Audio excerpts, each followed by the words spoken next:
dalam pertimbangan Tan Sri yang di Ketua Dewan.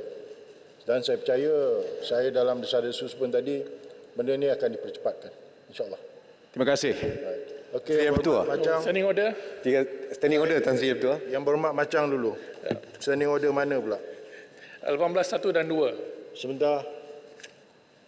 18.1 dan 2. Usul tergempar, Tuan Yang Bertuah. Silakan Yang Berhormat Macang nukilkan. Tuan Yang Bertuah, saya telah menghantar semalam usul tergempar berhubung dengan krisis yang semakin meruncing di Gaza.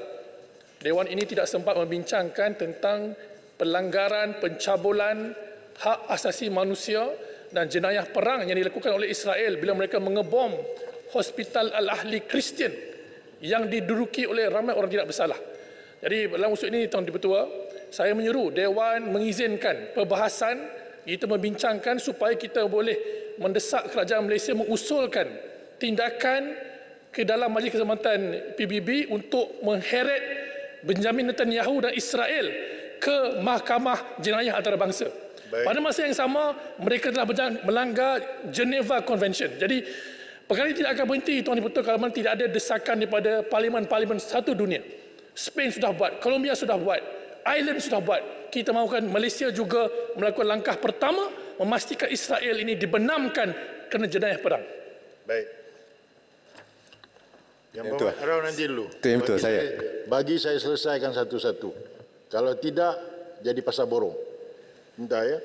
Okey, Yang Berhormat Macang, saya baru mendapat pemakluman usul Yang Berhormat Macang mengenai resolusi Majlis Keselamatan PBB ke atas Israel yang diterima oleh yang Tan Sri Speaker pada 18 Oktober jam 4.25 petang semalam kan? Ya. Baik, nota di sini memaklumkan usul Yang Berhormat dalam pertimbangan juga oleh Yang Tan Sri Speaker. Baik? Baik. Okey. Harap diterima, Tuan Dipertua. InsyaAllah. InsyaAllah. Terima kasih. Demi Palestin. Saya percaya pertimbangan Tan Sri adalah yang terbaik. Terima kasih. Baik, tadi ada dua. Nanti dulu, bagi Arau dia bangun dulu. Saya perasan tadi. Yang buat Arau apa dia? Peraturan saya layan. Peraturan 18.1 Yang Berhormat. 16? Saya telah... Berapa nak peraturan berapa? 18.1 Okey, dan 2. baik. Yang Berhormat tahu, Yang Berhormat tanya, saya tahu. Terima kasih. Saya hantar usul semalam iaitu mencadangkan tentang keperluan Malaysia menghantar pasukan pengaman ke Palestin. Jadi saya belum dapat jawapan. Benda ini mudah saja, sekarang ini sudah menjadi pembincangan umum supaya kalau tidak boleh bawa sini dibawa ke Kamar Khas. Sebab benda ini makin serius dan hari ini saya akan hantar lagi satu usul berhubung dengan negara jiran yang menyokong Israel. Jadi apakah tindakan Malaysia kepada negara yang menyokong Israel dalam keadaan Israel sedang membunuh rakyat Palestin dengan begitu kejam? Tuan Yang Dipertua. Baik, Yang Berhormat Arau, nota yang saya terima juga bersekali dengan Yang Berhormat Macang tadi, yang Dipertua telah menerima usul oleh Yang Berhormat Arau pada 18 Oktober jam 5.28 petang dan benda itu pun dalam pertimbangan Tan Sri dan saya percaya kedua-dua usul ini akan diselesaikan secepatnya. Baik, telah diambil maklum oleh pihak Dewan. Okey, Yang Berhormat Endang, kan cantik satu persatu. Taklah cacah merja. Cubalah Yang Berhormat semua. Kan? Ikut arahan. Saya 2-3 hari ni saya tengok kadang rasa ya Allah apa nak jadi Dewan Malaysia ni. Ya. Cuba this is the best kan. Okey baik, kita balik kepada aturan mesyuarat. Okey, silakan. Betul, saya pun bawa balik pada AJN, cek takutlah 2-3 hari ni panas macam. Jadi ini saya nak sebut baliklah. Apa yang disebut dalam 36.6 yang disebut oleh Bangi tu. Dia Yang kata saya telah nanti dulu saya nak rekod yang nak Muhammad nak bangkit ni peraturan nombor berapa? 36.6. Saya sebut 36.6. Saya suka sebenarnya kenapa? Benda tu ada kaitan, ya. Baik, 36.6. Bila disebut Bangi tadi, saya telah menuduh Kota Melaka Zionis. Saya tak kata begitu. Bahasa Malaysia ni dia sangat seni. Saya mengatakan jangan jadi seperti Zionis. Maknanya kita menasihat, memperingatkan kalau tak jadi, kalau tak buat, tak jadi tak apalah. Bukan jadi lagi. Itulah persoalan saya yang saya sebut. Jangan jadi ayat saya boleh tengok dalam handset. Jadi bila hari ini disebut saya kata tuduh Kota Melaka Zionis, itu satu tuduhan. Saya menasihat supaya kalau kamu tak buat kelaku macam Zionis sehingga hospital pun kamu bunuh, orang yang sedang sakit ratusan orang, itu perangai Yahudi, perangai Zionis. Jadi kalau kamu tak buat macam tu, tak perlulah nak terasa. Ini yang saya bangkit. Saya tak maulah dia tuduh saya kata Zionis. Tapi kalau rasa Zionis, saya nak buat macam mana? Kalau dia rasa dia macam Zionis, macamlah. Yang Muhammad, duduk. Duduk. Yang Muhammad, duduk. Duduk. Yang Muhammad, duduk.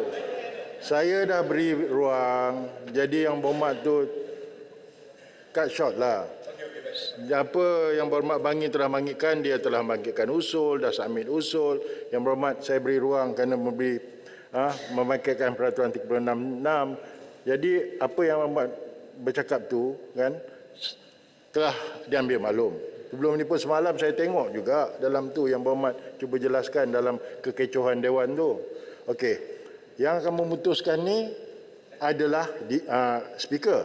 Dan sebagai panduan kepada yang berhormat yang lain, bila membangkitkan peraturan 36 tu, tolonglah sebut bahagian mana. Kerana kalau tidak, kalau tak tahulah yang timbalan speaker atau speaker memutuskan, saya akan tekan perkara itu. Kalau tak ada, saya buang kes. Ambil maklum ya. Okey, faham yang hormat? Benda tu dalam pertimbangan yang hormat speaker. Yang hormat speaker. Sebentar, yang bangun Maran dulu. Terima kasih. Alright. Yang hormat speaker. PM, peraturan bersyarat saya layan. Pak Bro, terima kasih.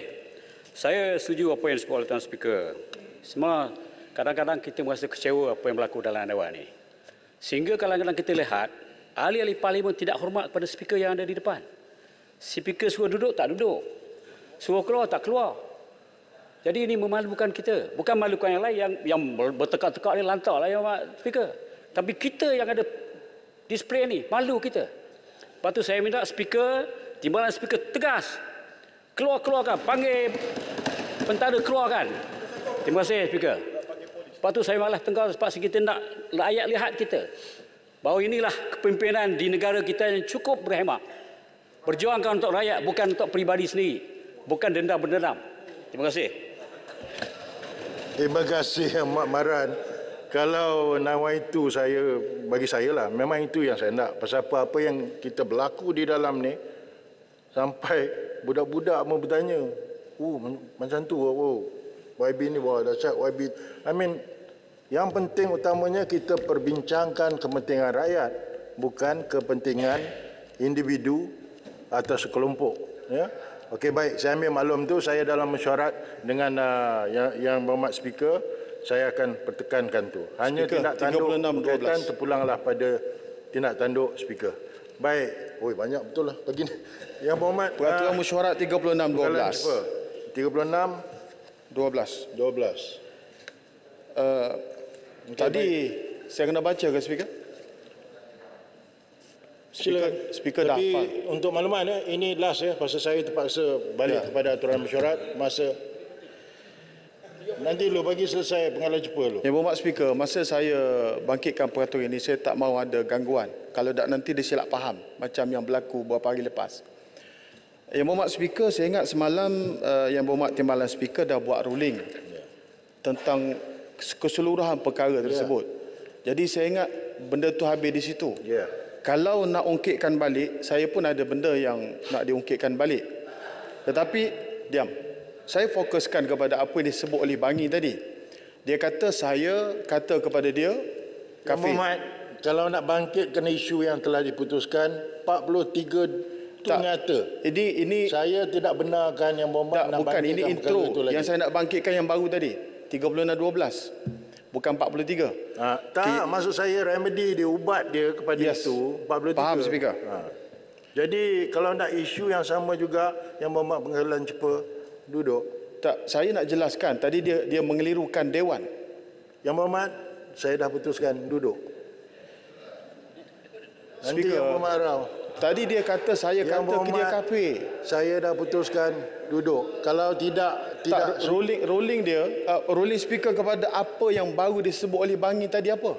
saya tidak ada ruling pun. Saya tidak membuat ruling pun pada Bangi. Tak, bila ada peraturan mesyuarat speaker kena ada ruling. Yang berhormat, bila Marang baru sebut Marang. Bila Saya sesuatu setuju dengan isu Marang itu yang speaker boleh memutuskan on the spot atau memilihkan untuk menjawab secara bertulis atau di dalam dewan. Jangan jika yang berhormat pengalaman cepa nak pusing-pusing balik cerita yang sama, saya tidak benarkan. Buat usul. Okey, speaker satu lagi. Dalam Ada kaitan dengan peraturan. tak rentetan daripada apa yang berbangkit ini. Speaker ada buat satu ruling sewaktu perdebatan hangat 2 hari lepas. Ya. Untuk saya menarik balik dakwaan saya bahawa Dan benda itu dah rekod. tapi tak termasuk dalam ruling semalam. Saya tengok ada satu loophole kat situ. Baik yang berhormat, jika ada yang berhormat tidak puas hati atau nak membangkitkan, kita ada peraturan, bangkitkan secara usul ataupun saya dah menghantar satu surat kepada Yang Berhormat Speaker merujuk kepada apa yang saya nak sebut kalau saya tidak ada ruang di sini.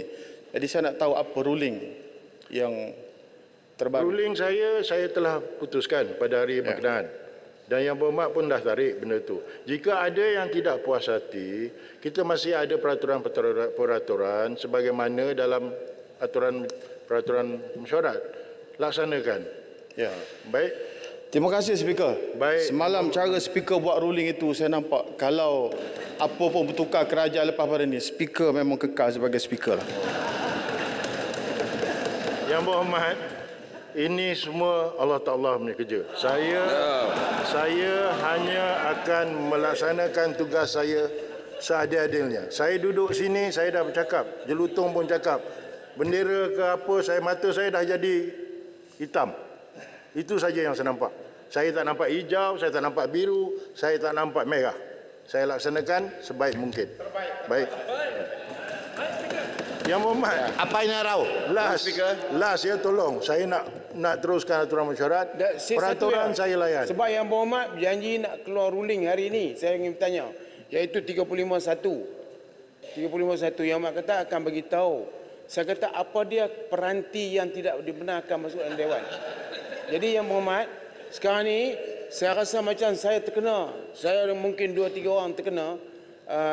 Dan kenapakah digunakan peraturan 351 yang tidak ada kena-mengena dengan peranti? Kalau hanya Yang Berhormat kata orang tak pandang Yang Berhormat, orang yang duk baca tu tak pandang Yang Berhormat. Saya tak pernah baca, saya tengok terus. Jadi kenapa saya mendapat hukuman tidak boleh mensiar terus ucapan saya melalui TikTok dan juga lain-lain tu.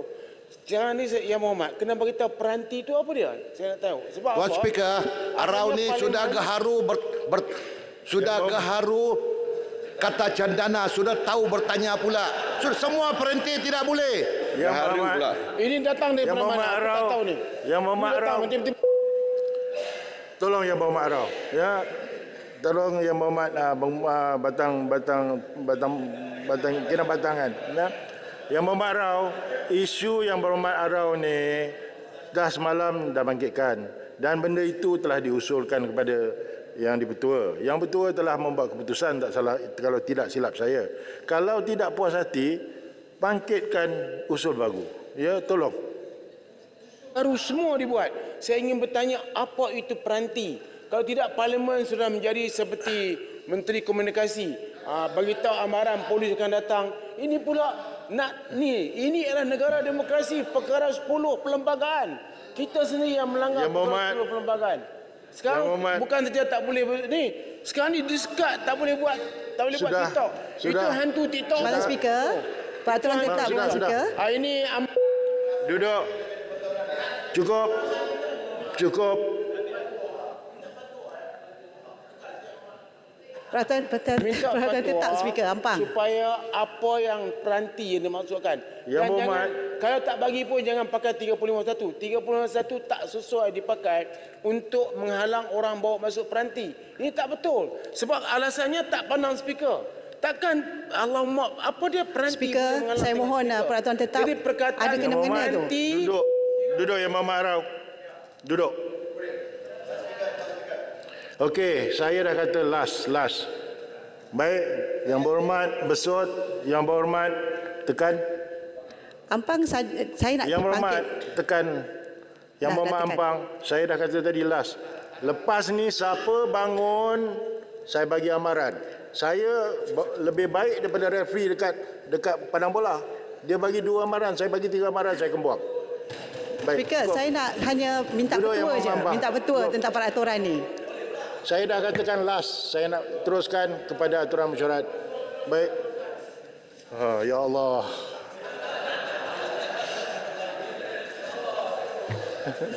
DR 31 2023 Undang-Undang Perbekalan 2024 menyambung semula perbahasan atas masalah bahawa undang-undang ini dibacakan kali yang kedua sekarang.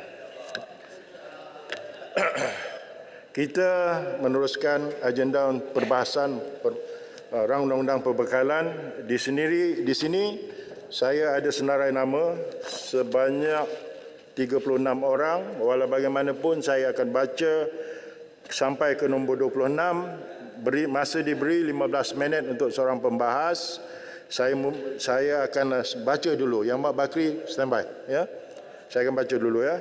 Mereka yang akan berbahas bermula dengan Yang Berhormat Bakri, Yang Berhormat Kubang Krian, Yang Berhormat Pekan, Yang Berhormat Tanah Merah, Yang Berhormat Lubuk Antu, Yang Berhormat Putrajaya, Yang Berhormat Kudat, Yang Berhormat Jerantut, Yang Berhormat Rasah, Yang Berhormat Kuantan, Yang Berhormat Lebaran, Yang Berhormat Ulu Terengganu, Yang Berhormat Batu, Yang Berhormat Kuala Krau, Yang Berhormat Batang Lupa, Yang Berhormat Maran, Yang Berhormat Ampang, Yang Berhormat Kuala Krai, Yang Berhormat Puchong, Yang Berhormat Jerelun, Yang Berhormat Tenggara, Yang Berhormat Padang Serai, Yang Berhormat Keluang, Yang Berhormat Ketereh, Yang Berhormat Seputih, Yang Berhormat Kubang Pasu. Kita mulakan perbahasan untuk kali ini, pada sesi ini, pada hari ini. Yang Berhormat Bakri, silakan. Terima kasih Yang Berhormat Datuk Yang di-Pertua. Pertama sekali saya ingin mengucapkan setinggi-tinggi tahniah kepada Yang Amat Berhormat Perdana Menteri yang telah berjaya membentangkan belanjawan tahun 2024 yang bertemakan reformasi ekonomi memperkasa rakyat. Yang Berhormat Datuk Yang di-Pertua, sebenarnya saya lihat tadi sebelum perbahasan kita telah banyak membajir masa selama 20 minit. Sebaiknya masa itu diperuntukkan untuk perbahasan, alangkah baiknya. Banyak lagi isu dan banyak lagi ahli-ahli yang berhormat boleh mengambil bahagian dan ada ruang yang lebih banyak untuk memperbahaskan isu-isu yang penting dalam Dewan Mulia ini. Bagaimanapun saya harap ahli-ahli yang berhormat dapatlah berhemah dan sentiasa mengikut arahan daripada yang di-Pertua.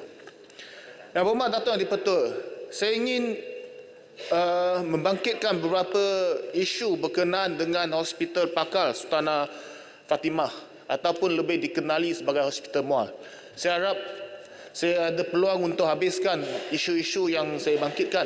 Walaupun ada isu-isu yang telah beberapa kali dibangkitkan dalam Dewan Mulia ini, tapi nampaknya isu itu belum dapat perhatian yang secukupnya daripada pihak kementerian dan isu-isu yang saya sebut nanti masih lagi berlaku dan masih lagi menghantui pelawat-pelawat ke hospital dan pengguna-pengguna hospital. Yang pertama, Yang Berhormat Datuk Tuan Yang di-Pertua, isu ketidakcukupan tempat letak kereta di Hospital Muar. Dianya bukan saja menimbulkan ketidakselesaan orang awam, malah telah menimbulkan kemarahan di kalangan orang Muar. Bayangkanlah Yang Berhormat Datuk Speaker, saya sendiri apabila saya buat rawatan ke Hospital Muar, saya perlu berpusing-pusing banyak kali. Sampai 1 jam 30 minit sekurang-kurangnya hanya untuk mencari satu tempat parkir, tempat untuk meletak kereta saya. Jadi ini merupakan saya rasa satu perkara yang sangat-sangat membuang masa pengunjung hospital. Dan isu ni telah saya bangkitkan banyak kali dalam Dewan Mulia ini, walaupun hanya dalam tempoh kurang daripada setahun saya dipilih sebagai ahli parlimen, namun isu itu tak selesai lagi. Dan tiada respon, tiada apa-apa respon positif daripada pihak kementerian. Saya lihat, di sini saya lihat ada satu contoh yang baik ataupun inisiatif yang baik yang telah dijalankan atau dibuat di Hospital Selayang, di mana adanya menara parkir untuk meletakkan pada satu kali 6 kereta secara horizon, ya, secara vertikal, ya, secara vertikal. Maknanya dengan saya cari statistik itu, di Hospital Selayang, ya, sistem parking itu sekarang ni ada 5 menara. Dan minta maaf, satu menara itu 12 kenderaan.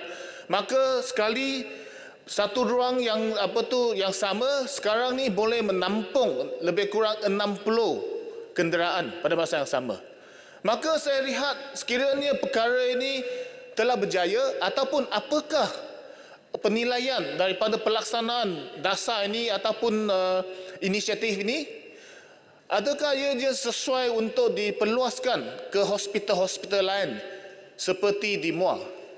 Sekiranya tidak sesuai, ya, tidak sesuai pada waktu sekarang, ataupun ada lagi kajian-kajian lain ataupun inisiatif lain yang perlu diambil kira ataupun dipertimbangkan buat masa sekarang, apakah usaha pihak kementerian untuk menangani isu kekurangan tempat letak kereta di Hospital Muar?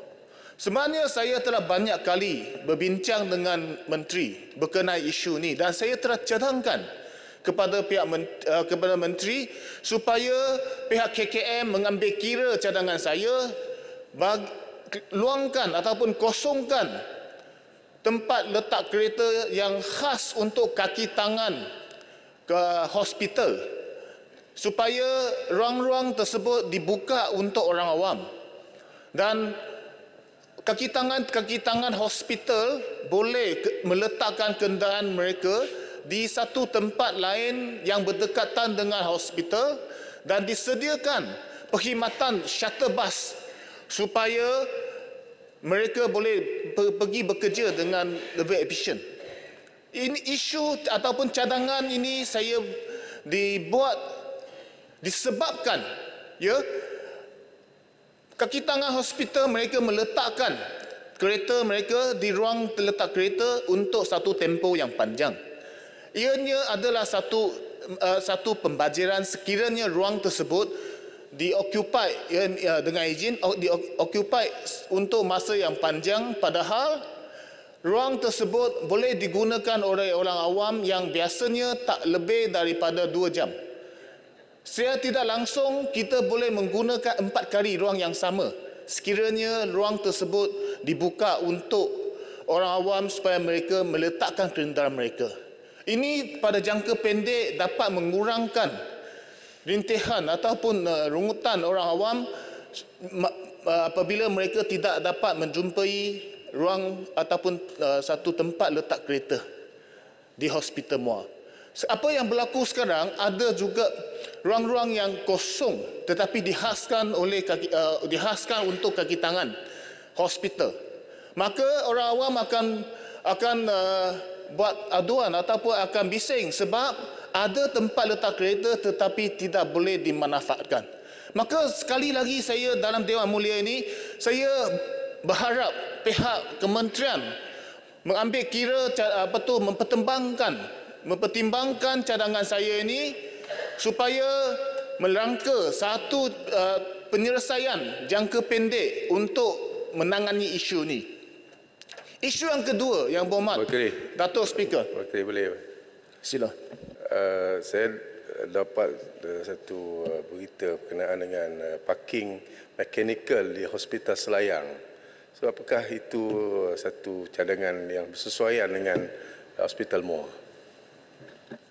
Itu sebenarnya tadi saya ada sebut. Sekiranya cara itu sesuai, dilaksanakan atau diperluaskan di hospital-hospital lain, kita perlu segerakanlah pelaksanaan inisiatif inilah. Yang kedua, yang berhormat Datuk Speaker, di Hospital Muar kami memerlukan sekurang-kurangnya 10 buah ambulans. Tetapi untuk satu tempoh yang begitu lama, Hospital Muar tinggal hanya 5 buah ambulans. 5 buah ambulans ini, ada 2 buah ambulans yang bukan sahaja mereka ambulans ini membawa pesakit ke ICU, tetapi ambulans itu sendiri sentiasa masuk ICU. Maknanya terpaksa hantar ke bengkel atau workshop dengan begitu kerap sekali. Dengan kata lain, hanya 3 buah ambulans sahaja yang boleh beroperasi secara normal. Dan saya dimaklumkan oleh pihak hospital bahawa sebenarnya isu ni, masalah ini telah dilaporkan untuk perhatian pihak kementerian. Jadi apakah langkah-langkah ataupun tindakan yang telah diambil untuk menangani isu ini? Memandangkan isu ini sebenarnya dah berlaku dah kian lama. Tapi sampai hari ini isu ini belum selesai. Maka apakah yang telah berlaku? Apakah masalah sebenarnya dari segi delivery system di kita? Dengan izin yang berhormat Datuk Speaker, kita perlu faham bahawa Hospital Muar ini dia bukan saja perlu menampung keperluan di sekitar daerah Muar, tetapi Hospital Muar ini juga merupakan satu hospital kluster yang perlu meliputkan merawat pesakit-pesakit dari daerah-daerah lain di Johor Utara. Jadi penggunaan ataupun permintaan kepada ambulans ini sebenarnya sangat tinggi. Itu sebab perlukan sekurang-kurangnya 10 unit ambulans, tetapi sekarang hanya tinggal 3 unit yang boleh beroperasi secara normal. Maknanya telah menyusut sebanyak 70% kapasitinya. Jadi apakah usaha pihak kementerian untuk kita menambah baik ataupun keadaan kekurangan ambulans di Hospital Muar ini? Dan isu yang ketiga yang berhormat Datuk Speaker, saya nak tanya Dewan Yang Mulia ini, perancangan kita dibuat berdasarkan keperluan ataupun berdasarkan siapa menteri? Saya bagi satu contoh.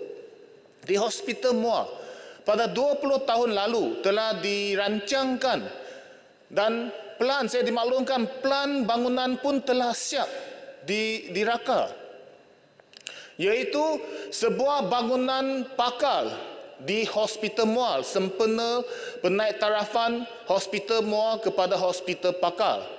Itu yang datang namanya Hospital Pakal Sultanah Fatimah. Tetapi selepas dekat 20 tahun sampai ke hari ini, tak nampak pun bayang bangunan pakar tersebut.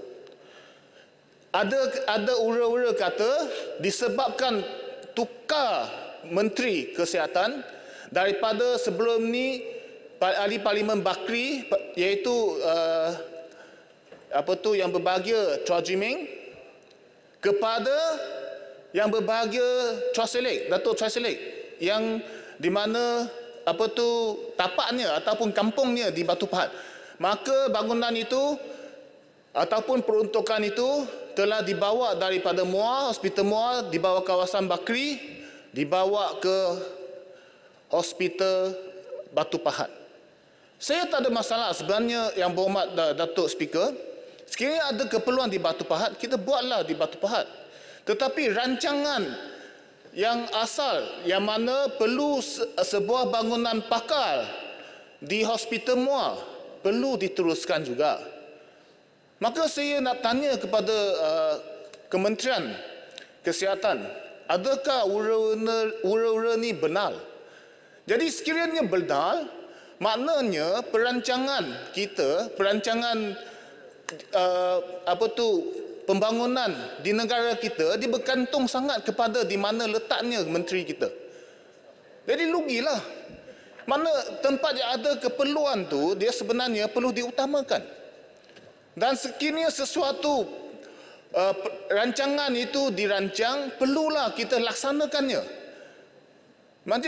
Jadi saya lihat ada sesuatu kekurangan yang perlu diperhalusi oleh pentadbiran sekarang. Sebab sekarang ni kita adalah berada pada rejim baru, kerajaan baru, iaitu di bawah pimpinan Yang Berhormat Tan Bun.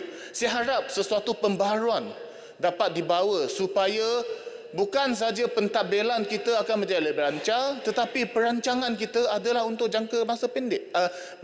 Untuk jangka masa panjang.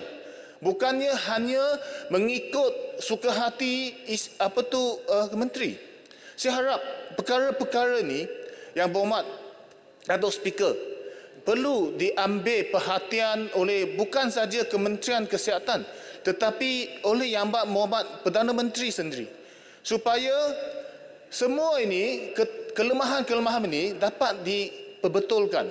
Saya lihat Yang Berhormat Datuk Speaker, tahun ini ada peningkatan yang begitu tinggi untuk Kementerian Kesihatan Malaysia, iaitu pada tahun ini, tahun 2023, 36.3 bilion ringgit diperuntukkan untuk KKM. Tetapi Hospital Muar nampaknya tak dapat apa-apa. Nampaknya yang isu-isu yang saya telah bawa, terutamanya isu tempat letak kereta, tidak diselesaikan. Tapi tak apa. Tahun hadapan 2024 ada pertambahan lebih kurang 5 bilion ringgit, iaitu telah ditambahkan kepada 41.2 bilion ringgit. Satu peningkatan yang saya nampak terbesar berbanding dengan kementerian-kementerian lain. Jadi saya harap daripada pertambahan ini adalah peruntukan untuk menyelesaikan isu-isu yang telah saya sebut dalam ucapan saya tadi dan juga beberapa isu lain yang telah saya bangkitkan dalam perbahasan saya sebelum ni. Jadi Yang Berhormat Datuk Speaker, sampai di Melaka menggali perigi, turun-temurun menjadi kampung halaman. Menteri datang, menteri pergi. Perancangan rapi, pembangunan mampan. Sekian, terima kasih. Terima kasih Yang Berhormat Bakri. Berikutannya dipersilakan Yang Berhormat Kubang Krian. Bismillahirrahmanirrahim. Assalamualaikum warahmatullahi wabarakatuh dan salam sejahtera. Terima kasih Yang Berhormat Yang Dipertua untuk mempertuakan lebih peluang kepada Kubang Krian untuk mengambil bahagian dalam persidangan dan membahaskan belanjawan pada pagi ini. Memulakan perbahasan, saya mulakan dengan pantun, kalau tuan pergi memancing, jangan lupa membawa umpan, walaupun ramai dah kena kencing, perbahasan belanjawan perlu diteruskan. Firman Allah Ta'ala, walau anna ahli qura amanu wattaqaw lafatahna alaihim barakatin minas sama'i wal ard walakin kazzabu fa akhaznahum bima kanu yaksibun. Maksudnya sekiranya penduduk negara itu beriman serta bertakwa kepada Allah, tentulah kami akan membuka kepada mereka pintu-pintu pengurniaan dan yang melimpah keberkatan daripada langit dan bumi, tapi mereka mendustakan rasul-rasul kami, lalu kami timpakan pada mereka azab sesaan disebabkan apa yang mereka telah usahakan. Ayat ini jelas menunjukkan pada kita bahawa nilai ekonomi bukan hanya bergantung kepada nilai fizikal, kewangan, data dan hanya semata-mata aspek-aspek fizikal. Namun soal keberkatan merupakan salah satu di antara elemen penting dalam kita berusaha mencari dan menggarap kemampuan ekonomi negara kita. Oleh kerana itu, soal keberkatan ini mestilah diberi perhatian sama dalam soal pembangunan kemanusiaan, diperuntukkan suatu dana bagi memastikan bahawa nilai-nilai manusiawi dapat diperkasakan dan diperkukuhkan. Manusia bukan hanya ada aspek fizikal, dia punya roh, dan Nabi SAW menegaskan bahawa bila jiwa manusia selamat, baik, nasib baiklah seluruh anggota yang lain. Maka bertolak kepada situlah kita melihat bahawa aspek pembangunan kemanusiaan mestilah diberi perhatian yang agak serius.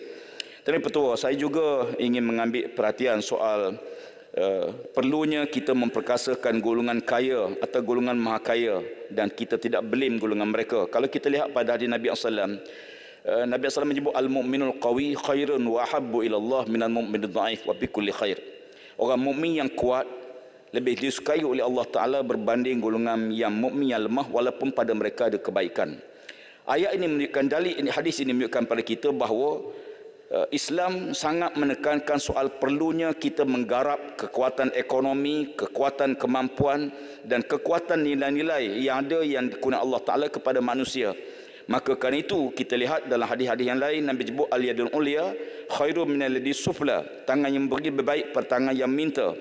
Maka nilai-nilai kemanusiaan inilah di mana golongan kaya bertanggungjawab bukan hanya dalam soal zakat, bahkan juga sumbangan-sumbangan yang lain termasuk sedekah, CSR dan sebagainya.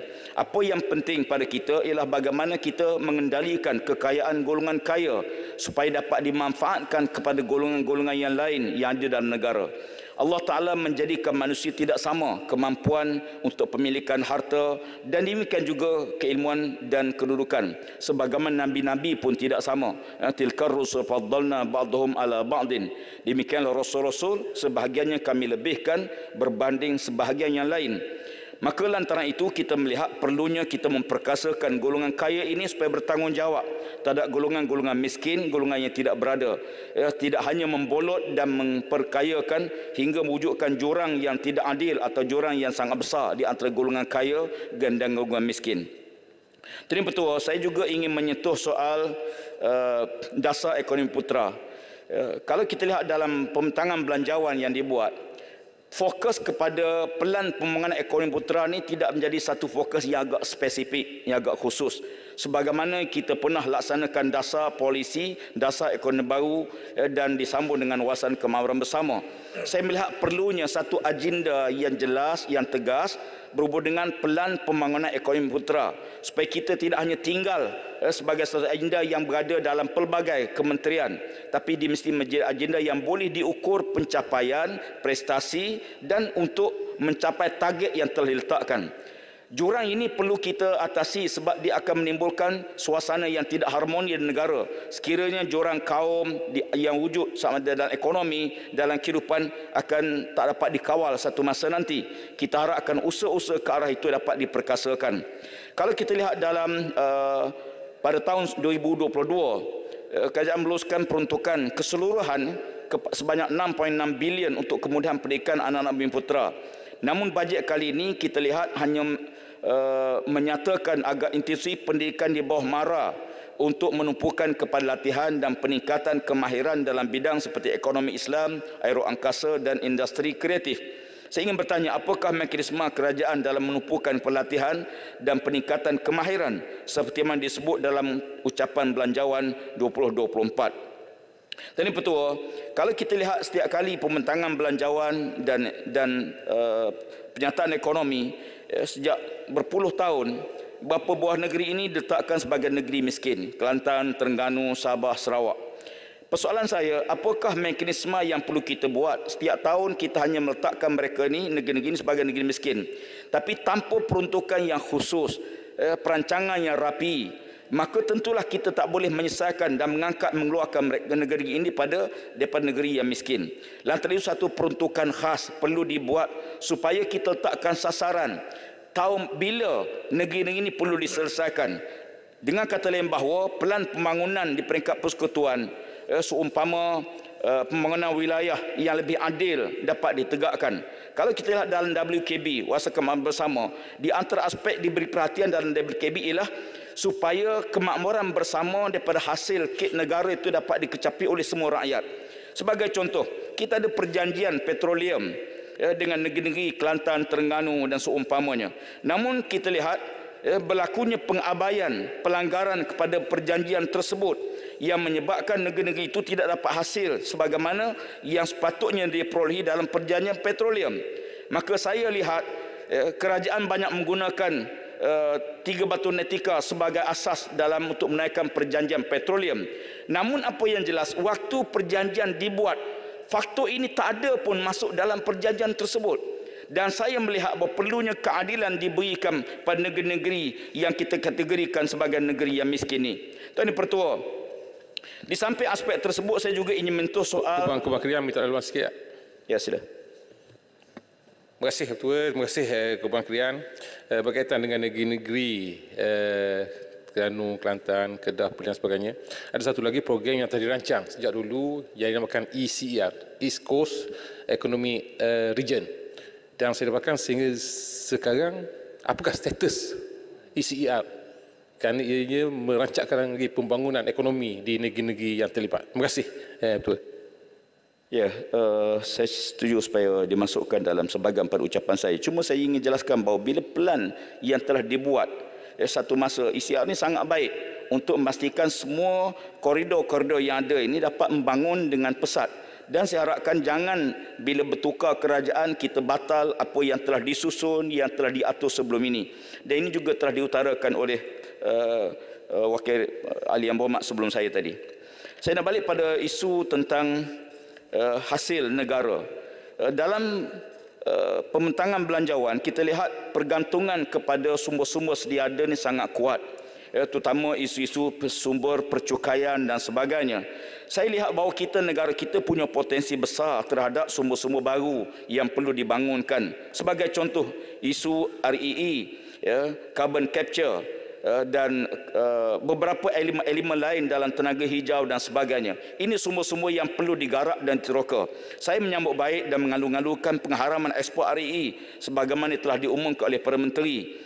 Walaupun saya terkejut bila dalam Dewan Negeri Perak dimaklumkan bahawa kerajaan negeri Perak telah pun mendapat royalti sebanyak 16 juta hasil lombong NREE setakat Julai lalu, di mana 10 kali REE ini telah pun dieksport ke negara China.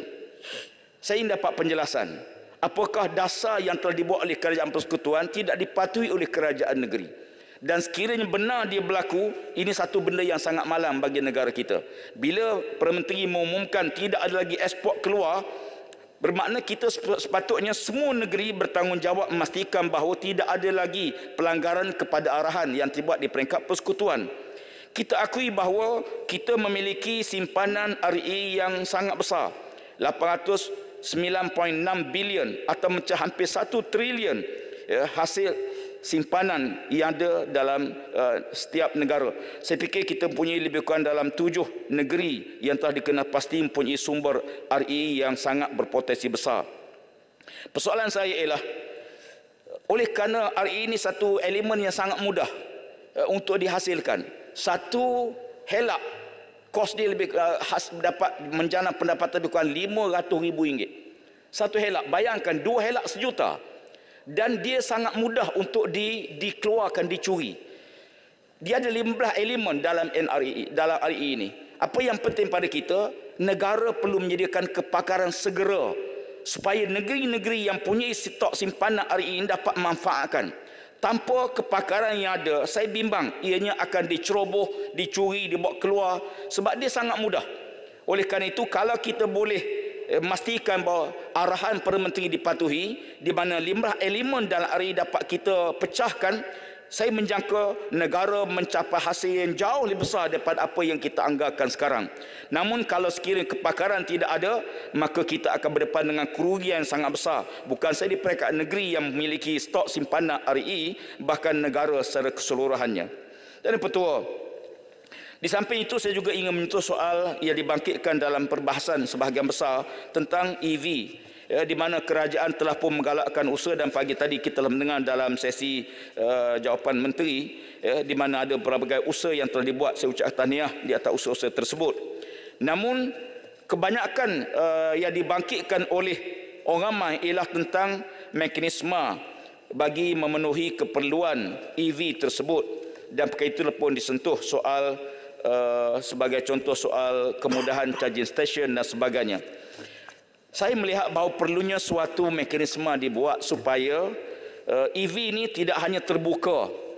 Pertama, isu kita ialah kos yang sangat tinggi, kenderaan yang EV ni sangat tinggi, sangat mahal, yang menyebabkan sebahagian golongan yang kaya saja boleh miliki, sedangkan kita bagi pelepasan cukai dan sebagainya.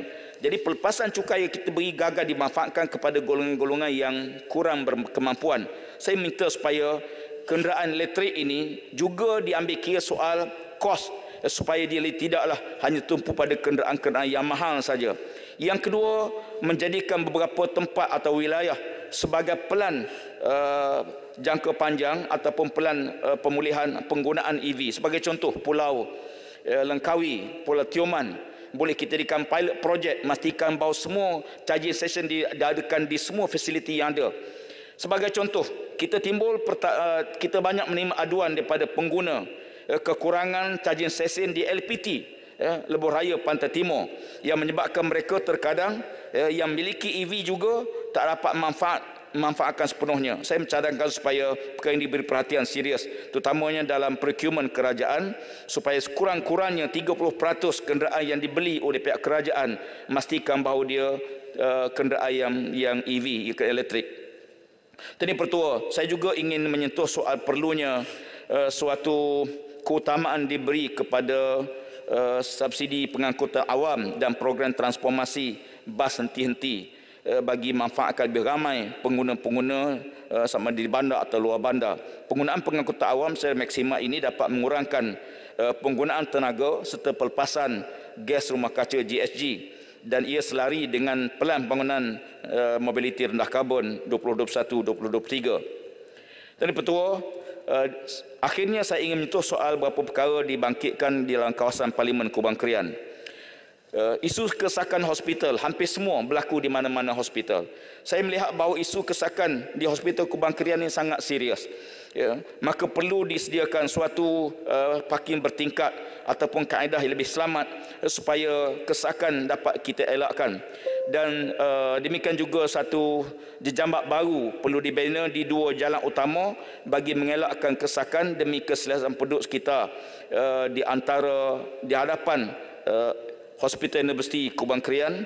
Jalan-jalan utama yang saya maksud adalah Jalan Sultanah Zainab, jalan utama ke Bandar Kubang Krian daripada persimpangan Kubang Krian ke Hospital Universiti Kubang Krian, jalan Tok Kenali daripada Jalan Wakafstan ke persimpangan Binjai, iaitu jalan utama yang menghubungkan Kota Baru dan Bacok, dan jalan-jalan ini sangat sesak pada waktu biasa, bukan waktu-waktu kritikal. Maka saya mohon supaya pihak kerajaan dapat mengusahakan pembinaan jejambak baru bagi mengatasi kesakan tersebut, dan akhirnya beberapa kawasan yang libatkan banjir bertakung, dan saya telah pun senaraikan kampung-kampung tersebut, dan insya-Allah saya akan saya seperibadi akan menghubungi pihak-pihak kerajaan bagi menyelesaikan masalah-masalah yang berbangkit di kawasan tersebut. Sekian, terima kasih, saya mohon menyokong. Terima kasih Yang Berhormat Kubang Krian. Berikutnya Dipersilakan Yang Berhormat Pekan. Assalamualaikum warahmatullahi taala wabarakatuh dan salam sejahtera. Pertama-tama terima kasih kepada Datuk Yang di-Pertua kerana memberi peluang dan ruang untuk saya sama-sama membahaskan untuk membahaskan pembentangan bajet 2024 ini. Ini merupakan belanjawan terbesar negara sebanyak 393.8 bilion berlandaskan anggaran KDNK 4 hingga 5% dan deposit fizikal pada unjuran 4.3% bagi tahun 2024. Datuk Yang di-Pertua, salah satu masalah kita ialah dari segi kerjaan ialah menanggung kos pembiayaan setiap tahun begitu tinggi. Pekan mahu mencadangkan ke arah mengurangkan yuran pengajian institusi pengajian tinggi awam khusus untuk golongan B40,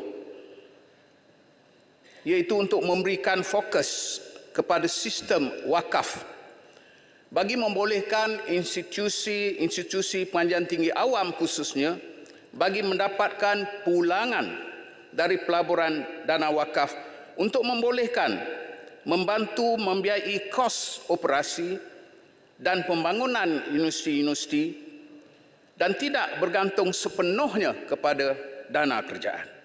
Di samping itu, yuran pengajian boleh diturunkan dan dapat dimanfaatkan oleh golongan pelajar, khususnya dari golongan B40. Itu sebab baru-baru ini Yang Amat Berhormat Tambun memaklumkan bahawa pendaftaran masuk mestilah tidak melebihi RM1,500 setiap orang. Ini adalah merupakan satu konsep yang terbaik kerana ianya dilakukan di negara luar, seperti contohnya untuk Harvard University dana wakaf sebesar USD 49.5 bilion. Manakala MIT dananya sebesar USD 24.6 bilion. Konsep wakaf dalam skala yang lebih besar perlu dijalankan di negara ini. Oleh sebab itu, Pekan menyarankan agar pihak kerajaan boleh membantu dengan menganjurkan donation matching atau tax exemption bagi semua penerima wakaf. Inisiatif ini akan memerlukan peruntukan kerajaan pada peringkat awal sahaja. Tetapi ianya akan menjimatkan wang kerajaan pada masa depan apabila pulangan dana wakaf ini bertambah dan berkembang. Secara tidak langsung, tanggungan kerajaan turut berkurangan. Datuk Yang Dipertua, golongan termiskin yang sudah berkeluarga, yang belum memiliki rumah dan mempunyai tanggungan serta langsung tidak berkemampuan, dari segi kewangan adalah kumpulan sasar yang sewajarnya diberi keutamaan bagi memiliki perumahan rakyat. Pembinaan rumah PPRT mestilah diteruskan sama ada bina baru atau baik pulih di bawah Kementerian Kemajuan Desa di wilayah, dan Pekan mohon mencadangkan agar kos bina baru perlu dinaikkan dari RM66,000 sekarang kepada RM80,000 seunit bagi keluasan lantai 660 kaki persegi. Sementara itu, Pekan juga mohon mencadangkan agar kos baik pulih rumah perlu juga dinaikkan dari RM15,000 kepada RM20,000 mengikut pasaran sekarang. Bagi kawasan operasi di bawah pihak berkuasa tempatan, pembinaan rumah baru juga berjumlah RM80,000, iaitu peruntukan daripada Kementerian Perumahan dan Kerajaan Tempatan hendaklah diteruskan. Usaha-usaha ini tidak akan berjaya tanpa kerjasama erat dengan kerajaan negeri, terutamanya dari segi penyediaan tapak atas tanah. Mengambil contoh, kerajaan negeri Pahang telah berjaya memungut hasil melebihi 1 bilion dan dapat menyalurkan peruntukan bagi pembinaan rumah rakyat Pahang sebanyak 8 unit setiap kawasan Dewan Undangan Negeri Pahang dengan kos RM75,000 setiap unit dan diberi secara percuma. Oleh sebab itu, kerajaan yang stabil dapat menguntungkan rakyat. Kita tidak mahu ada kerajaan yang tidak stabil yang akan mengganggu gugat kepentingan rakyat dan perjuangan untuk kita menoktahkan kemiskinan terhalang. Itu yang dipertua. Pekan mengalu-alukan hasrat kerajaan bagi mewujudkan akaun KWSP fleksibel yang baru yang akan diperkenalkan kepada pencarum. Pekan mencadangkan agar penstrukturan semula dividen KWSP untuk memberi fokus kepada pendeposit dengan baki rendah serta memberi lebih peluang bagi KWSP menyada keuntungan. Kadar dividen bagi mereka yang mempunyai baki yang rendah akan lebih tinggi berbanding pendeposit dengan baki yang tinggi. Untuk membantu mereka yang telah mengeluarkan wang melalui skim iCitra sebelum ini, agar simpanan mereka dapat dipulihkan dalam masa yang lebih singkat. Manakala golongan belia yang mula bekerja dan mula menyimpan dalam KWSP turut menerima manfaat agar simpanan mereka boleh mencapai tahap yang mencukupi dalam masa yang lebih singkat bagi membuat pengeluaran pertama bagi membeli rumah pertama. Inisiatif ini tidak memerlukan dana tambahan kerjaan. Sebaliknya, ianya cuma melakukan pengstrukturan semula struktur dividen sahaja. Namun ianya memerlukan komitmen tinggi kerjaan bagi memastikan pelaburan yang dimiliki oleh KWSP dapat menjana pulangan pelaburan yang terbaik, khususnya di dalam pelaburan-pelaburan strategiknya. Itu yang Dipertua menyedari bahawa masyarakat orang asli perlu duduk sama tinggi, berdiri sama rendah, maka kerajaan madani mementingkan kebajikan khususnya untuk masyarakat orang asli. Peruntukan 333 juta diperuntukkan termasuk program keusahawanan dan penanaman semula getah atau kelapa sawit. Usaha untuk memperkasakan masyarakat orang asli adalah usaha kerajaan terdahulu hingga ke hari ini bagi memastikan bahawa masyarakat orang asli nasib mereka dari segi sosioekonomi terbela dengan jayanya. Pekan mohon mencadangkan perkara-perkara berikut bagi memastikan bahawa taraf sosioekonomi masyarakat orang asli dapat dipertingkatkan bagi memberikan suntikan kemahiran tinggi bagi menghasilkan kraft tangan bermutu dan bernilai tinggi seperti anyaman, mengkuang, buluh, rotan dan ukiran. Yang Berhormat, ada mesyuarat ke? Kalau rasa penting, tolong keluar, hormatlah orang yang berucap tu. Ya. Teruskan Yang Berhormat. Ya, terima kasih.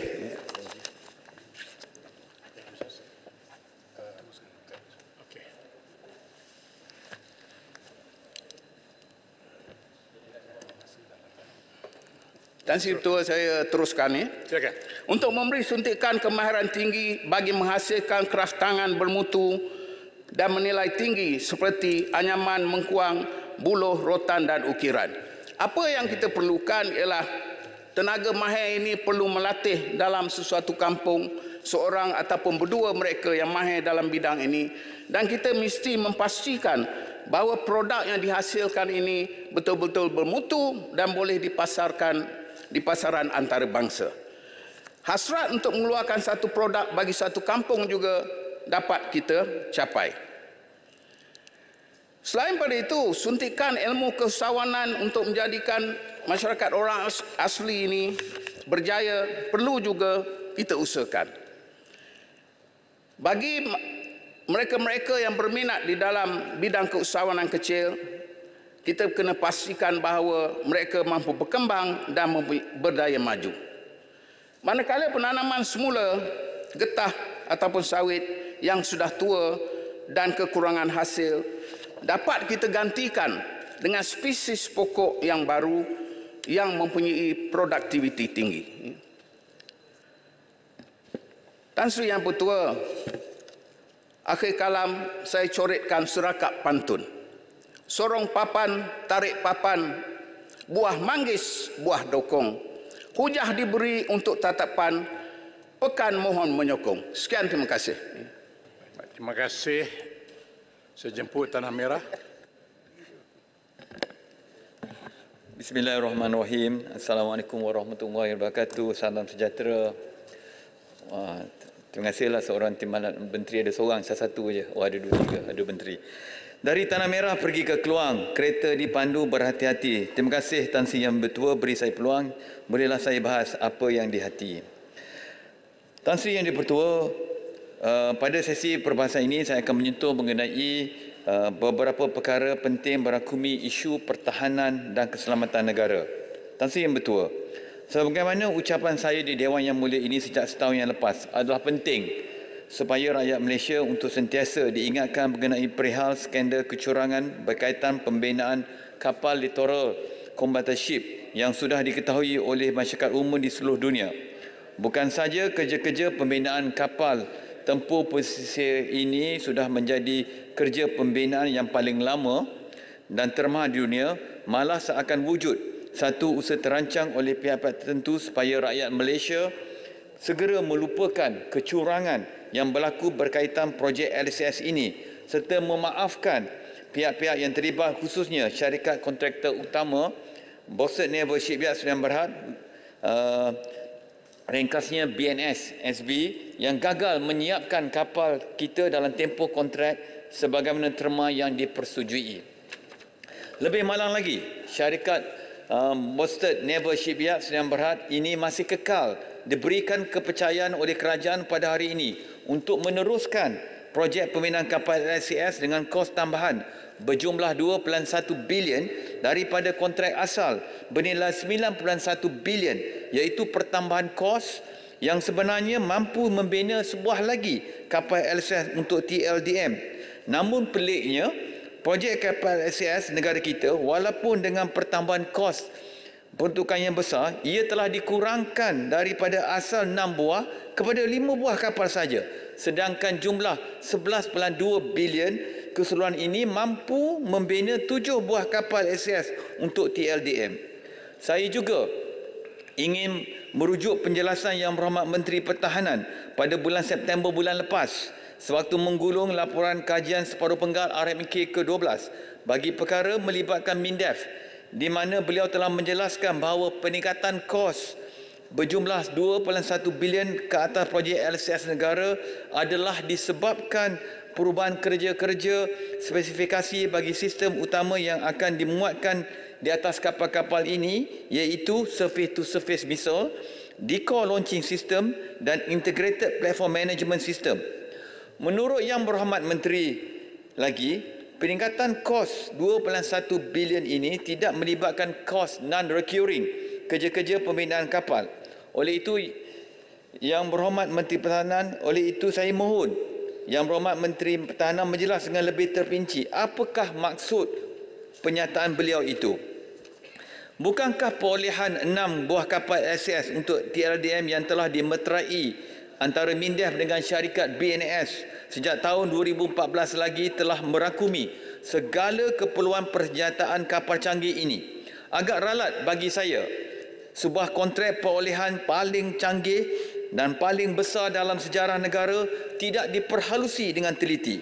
Saya juga ingin rujuk perjanjian tambahan keempat yang dimertai pada 24 November 2017 antara MINDEF dan syarikat BNS yang telah jelas merubah sistem persenjataan daripada MBDA kepada Kongsberg System sebagaimana yang tertulis dalam laporan PAC terkini yang dikeluarkan 9 Oktober 2023 yang lalu.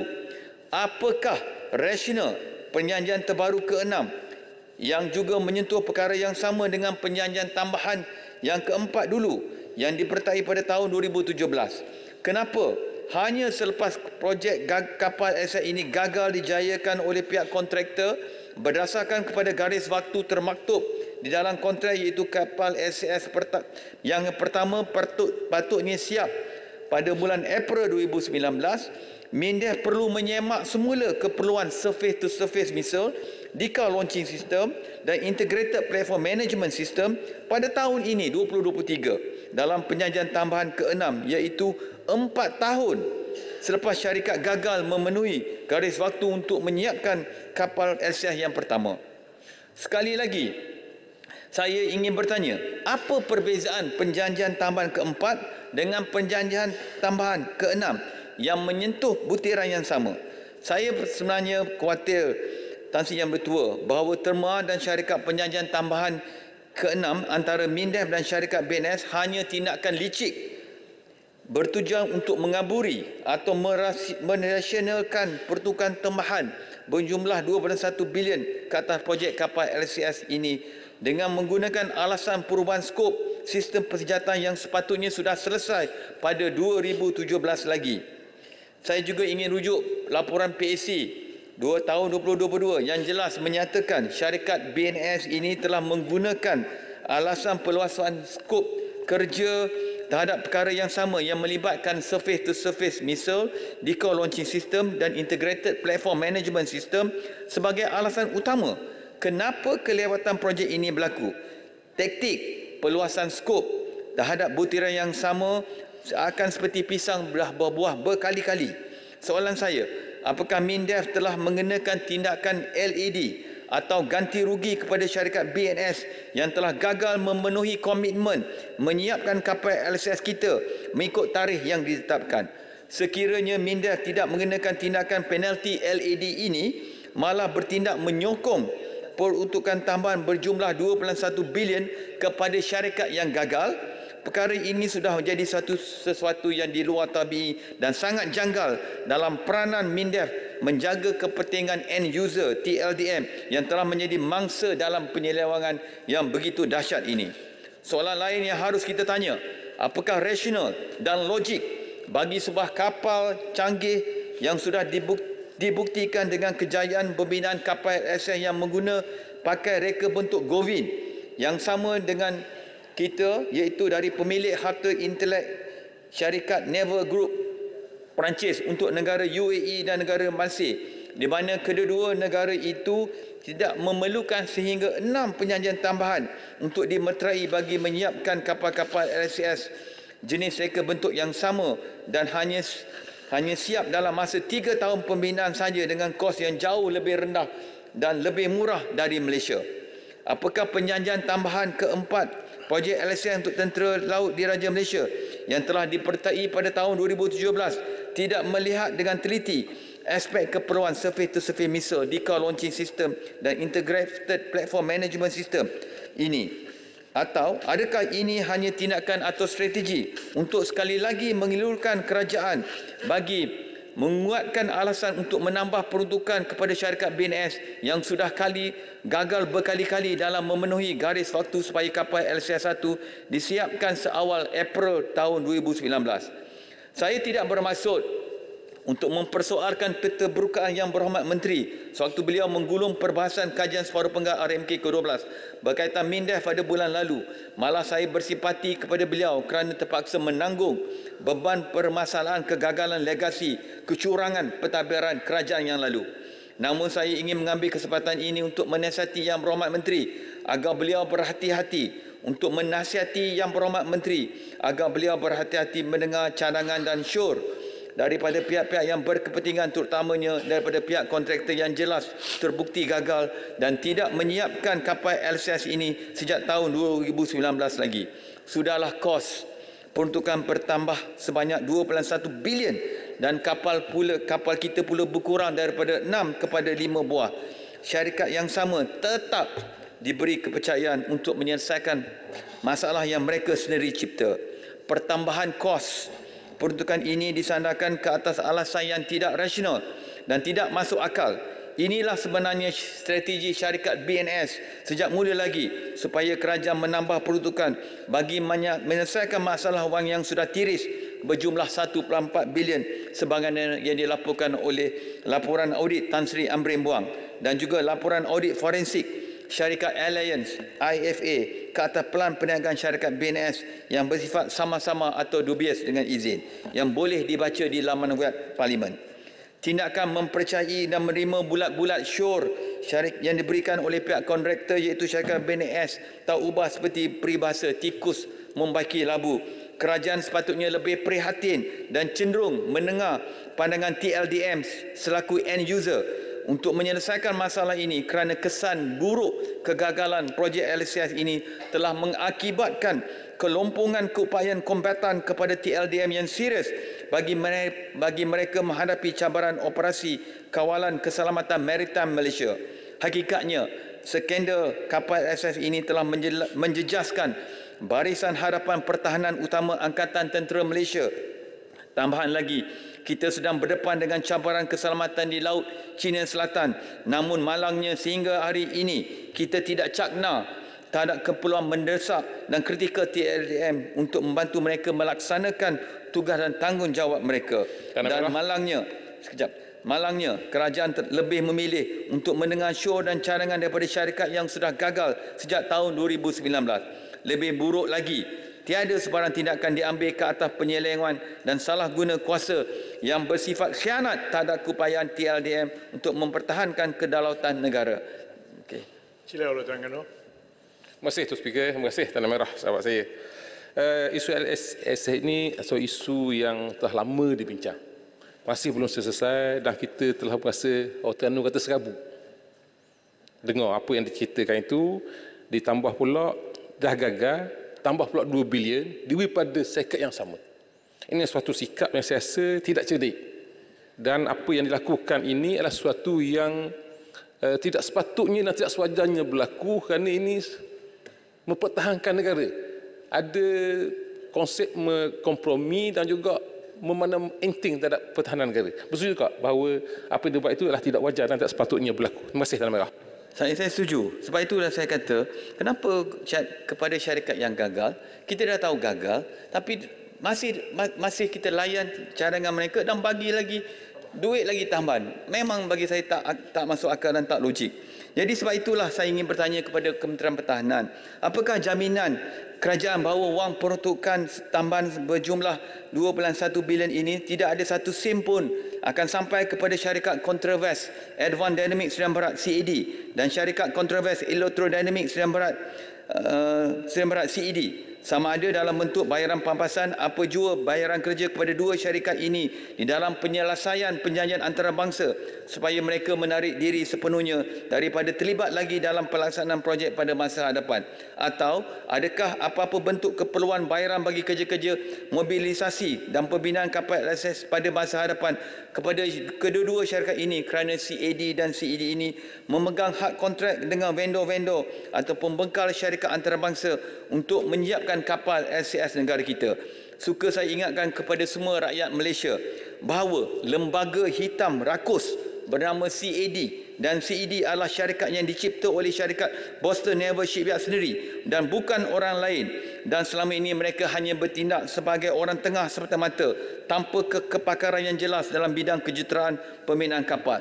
Saya amat khawatir sekiranya kaedah pelaksanaan yang sama dibuat dalam fasa baru pembinaan kapal LCS pada masa akan datang, tidak akan ada perubahan signifikan terhadap kemajuan pembinaan kapal LCS kita, dan lebih buruk lagi, kerajaan terpaksa menambah lagi kos-kos lain dengan alasan-alasan baru variation order VO yang tidak masuk akal untuk menjustifikasikan tambahan kos bagi menampung jumlah wang yang telah hilang berjumlah 1.4 bilion sebagaimana yang dilaporkan laporan PAC 2022.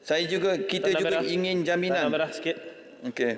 Berkaitan dengan CAD Controvers tadi, CAD itu perkara ini saya juga telah bangkitkan sebelum ini bahawa kerajaan perlu memastikan CAD tidak ada lagi dalam gambaran pelaksanaan LCS ini, kerana kita lihat bagaimana markup CAD ini melibatkan ratusan juta ringgit kalau tidak bilion. Yang satu lagi saya nak tekankan di sini bahawa saya ucapkan tahniah pada Tanah Merah menghabiskan hampir 15 minit untuk bercakap tentang LCS, memperjuangkan tentang LCS. Jika dahulu sahabat-sahabat kita yang sekarang ini berada di sebelah kerajaan, sewaktu di sebelah sini banyak bercakap tentang LCS, sekarang mereka senyap, tapi kita di sebelah pembangkang akan terus memperjuangkan supaya pelaksanaannya akan dapat memberi impak yang positif pada rakyat. Terima kasih. Terima kasih Putrajaya. Inilah kebimbangan kita. Sebab tu kita minta sahabat sana dia turut sama memperjuangkan dan bersama-sama kita. Saya ingin mengajak semua ahli dewan yang mulia ini dan juga seluruh rakyat Malaysia untuk kita berhenti sejenak dan berfikir dan memuhasabah diri. Ke mana hala tuju sebenarnya pembangunan keupayaan TLDM yang ingin kita capai dengan seolah-olah mempermainkan kejerasan akal fikiran kita sendiri dengan memberikan janji kosong bahawa kapal LCS akan siap pada tarikh-tarikh tertentu.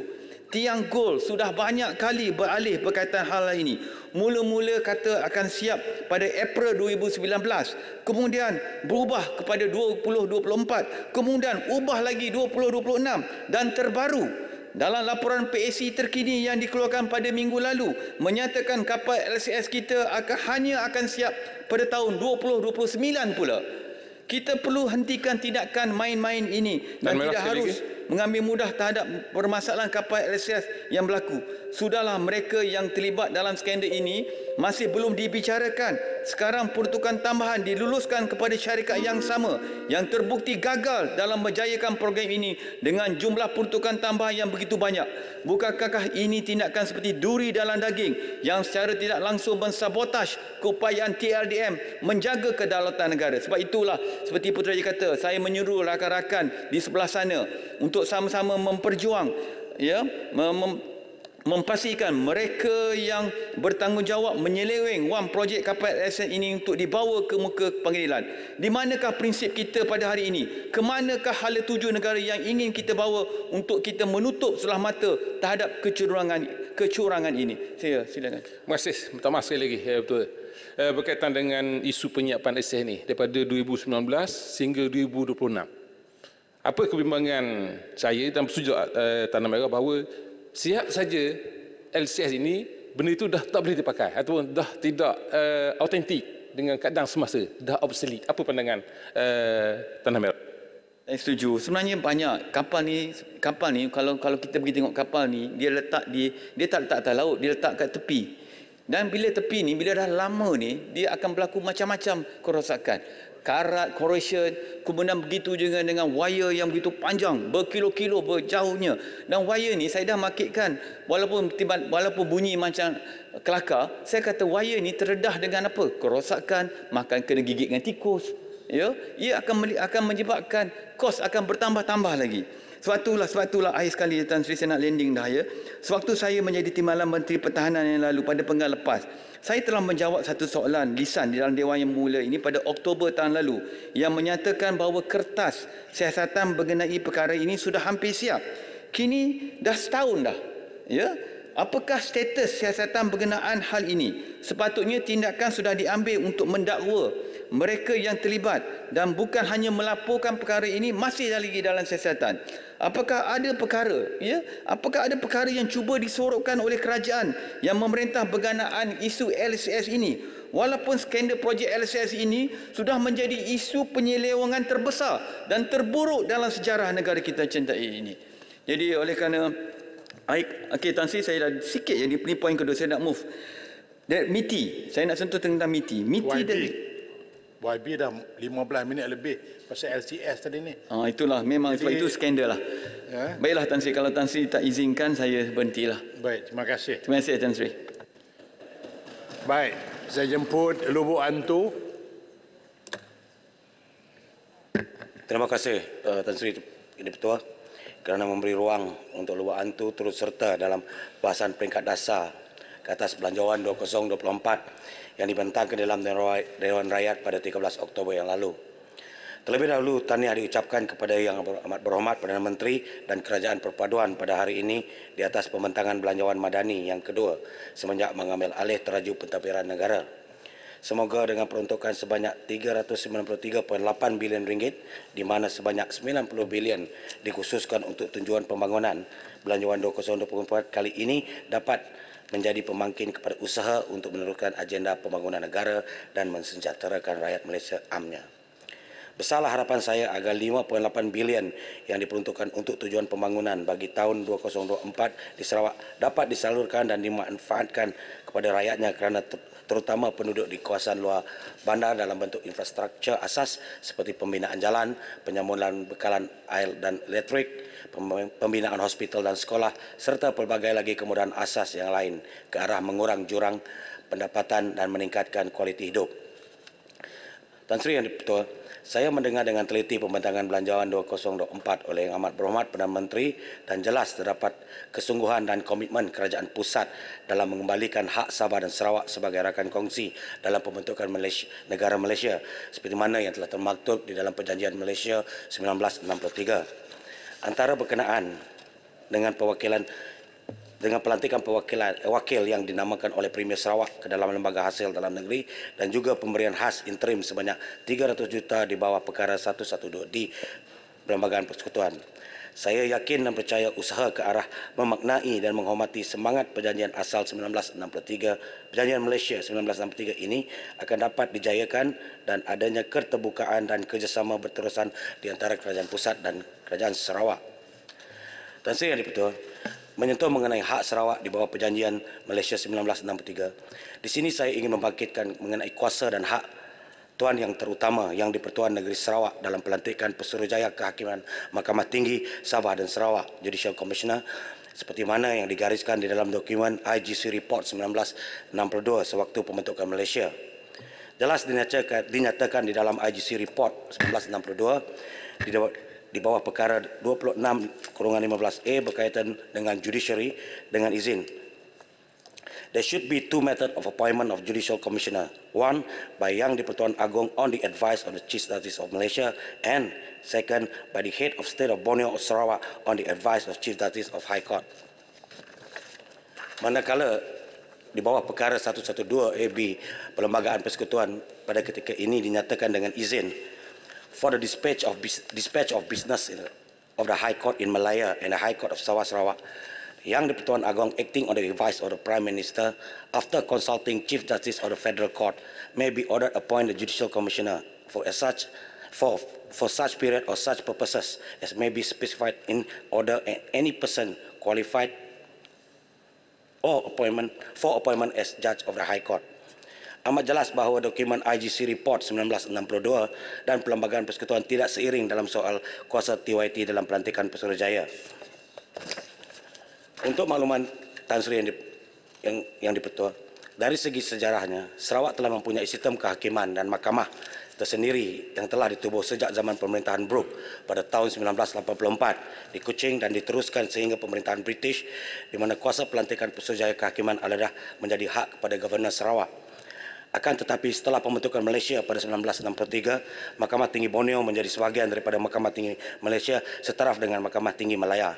Mahkamah Tinggi Borneo ini kemudiannya telah ditukar kepada Mahkamah Tinggi Sabah dan Sarawak pada tahun 1994. Oleh yang demikian, mengambil kira kepentingan Perjanjian Malaysia 1963 sebagai sebuah perjanjian bersejarah penting yang menjadi batu asas pembentukan negara pada hari ini, saya ingin menyarankan kepada kerajaan pada hari ini supaya kuasa pelantikan Judicial Commissioner Pesuruhjaya Kehakiman dapat dikembalikan kepada TYT Sabah dan Sarawak seperti yang dipersetujui semasa pembentukan Malaysia di dalam dokumen IGC Report 1962. Tan Sri yang di-Pertua, isu kuasa TYT dalam pelantikan Pesuruhjaya Kehakiman ini juga pernah dibangkitkan oleh mendiang Datuk Liew Voon Keong yang merupakan mantan Menteri Undang-Undang pada ketika itu di jawatan kuasa Kabinet khas untuk menyemak pelaksanaan Perjanjian Malaysia 1963. Oleh itu, saya ingin mendapat maklumat mengenai apakah perkembangan terbaru usaha ke arah mengembalikan kuasa TYT Sabah dan Sarawak dalam soal pelantikan Pesuruhjaya Kehakiman di Mahkamah Tinggi Sabah dan Sarawak.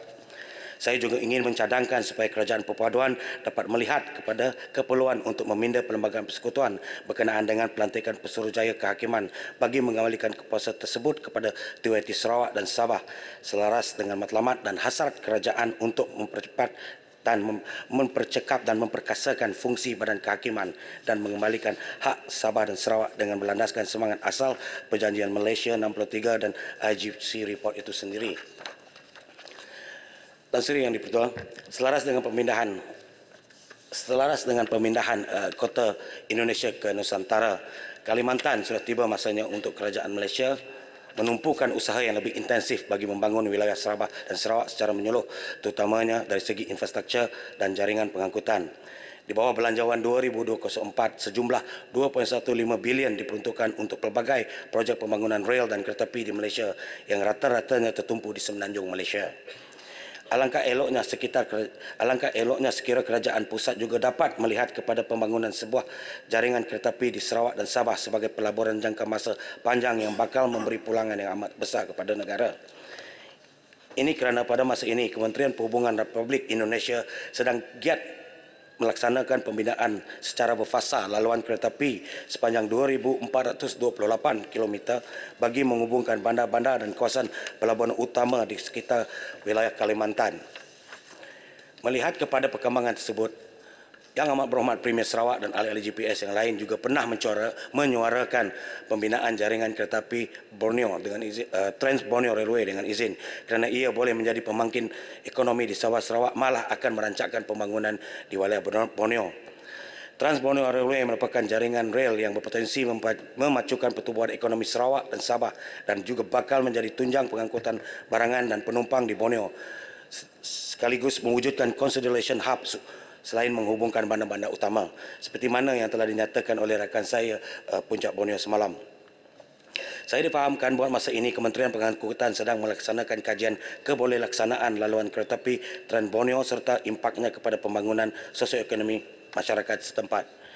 Besarlah harapan saya dan seluruh rakyat Sarawak dan Sabah agar kajian ini dapat dilaksanakan segera ke arah merealisasikan pembinaan Trans Borneo Railway yang bakal merentas 3 sempadan iaitu Malaysia, Indonesia dan juga Brunei. Menyentuh mengenai soal pergerakan rentas sempadan Tan Sri Yang di-Pertua, saya menyambut baik juga pengumuman yang amat berhormat Perdana Menteri dalam pembentangan belanjawan 2024 yang memperuntukkan sebanyak 20 juta untuk tujuan menyelenggara, membaiki serta memperoleh harta modal di pintu-pintu masuk antarabangsa seluruh negara. Soalan saya adalah, adakah ianya merupakan sebahagian atau penambahan kepada peruntukan 1 bilion yang telah diperuntukkan untuk membangun infrastruktur asas termasuk pembinaan ICQS di kawasan sepadan Sarawak, Kalimantan yang telah diumumkan oleh Yang Amat Berhormat Perdana Menteri pada awal tahun ini? Seperti yang telah saya bangkitkan, pemindahan Ibu Negara Republik Indonesia ke Kalimantan pastinya akan meningkatkan jumlah pelawat yang keluar masuk ke ICQ sempadan Malaysia Indonesia di Sabah dan Sarawak. Dalam hal ini saya berharap agar ICQ Lubuk Antu juga dapat dinaik taraf dari segi infrastruktur, kemudahan dan kelengkapan keselamatan sejajar dengan anggaran peningkatan pelawat dari kedua-dua negara. Untuk maklumat Tan Sri Yang di-Pertua, di Pekan Lubuk Antu menerima jumlah kemasukan pelawat dan peniaga yang tinggi dari Badau Indonesia, terutamanya pada hujung minggu. Kebanyakan daripada peniaga dari Indonesia ini masuk ke Malaysia setiap minggu untuk menjual hasil-hasil kraftangan di Pekan Lubuk Antu. Namun demikian, saya masih menerima aduan bahawa kompleks ICQS Lubuk Antu ini tidak dilengkapi dengan kelengkapan CCTV dan juga akses kepada internet. Bagi saya, kelengkapan seperti internet dan CCTV ini merupakan perkara asas yang wajar dibekalkan di kesemua ICQS di kawasan sepadan negara bagi menjaga keselamatan persempadanan. Tanpa kemudahan seperti CCTV dan internet ini, pastinya amat menyukarkan pegawai imigresen yang bertugas di kompleks ini. Yang Berhormat Datuk Speaker, Tan Sri Speaker. Peraturan mesyuarat 13.1. Cukup bilang bagi majlis mesyuarat dan jawatan kuasa sebuah majlis mesyuarat hendaklah mengandungi 26 orang ahli tidak termasuk kursi. Saya kira kat sini kurang daripada 26 ahli. Tan Sri, Muhammad Tan Sri. Setiausaha, tolong kira sekejap.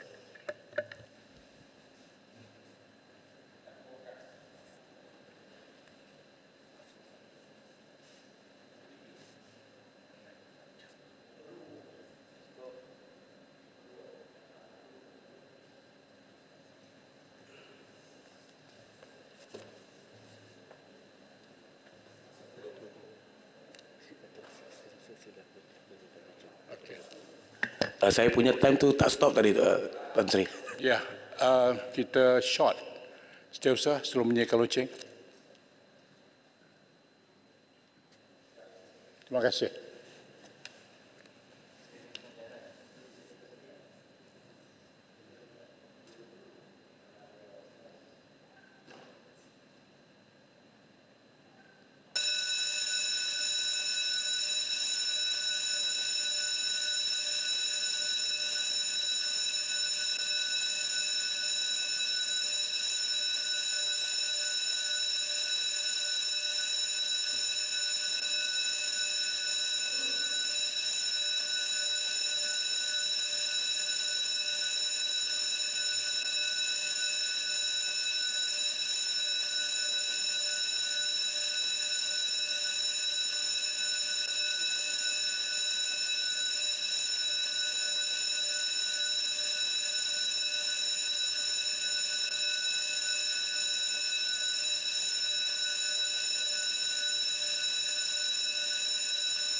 Terima kasih.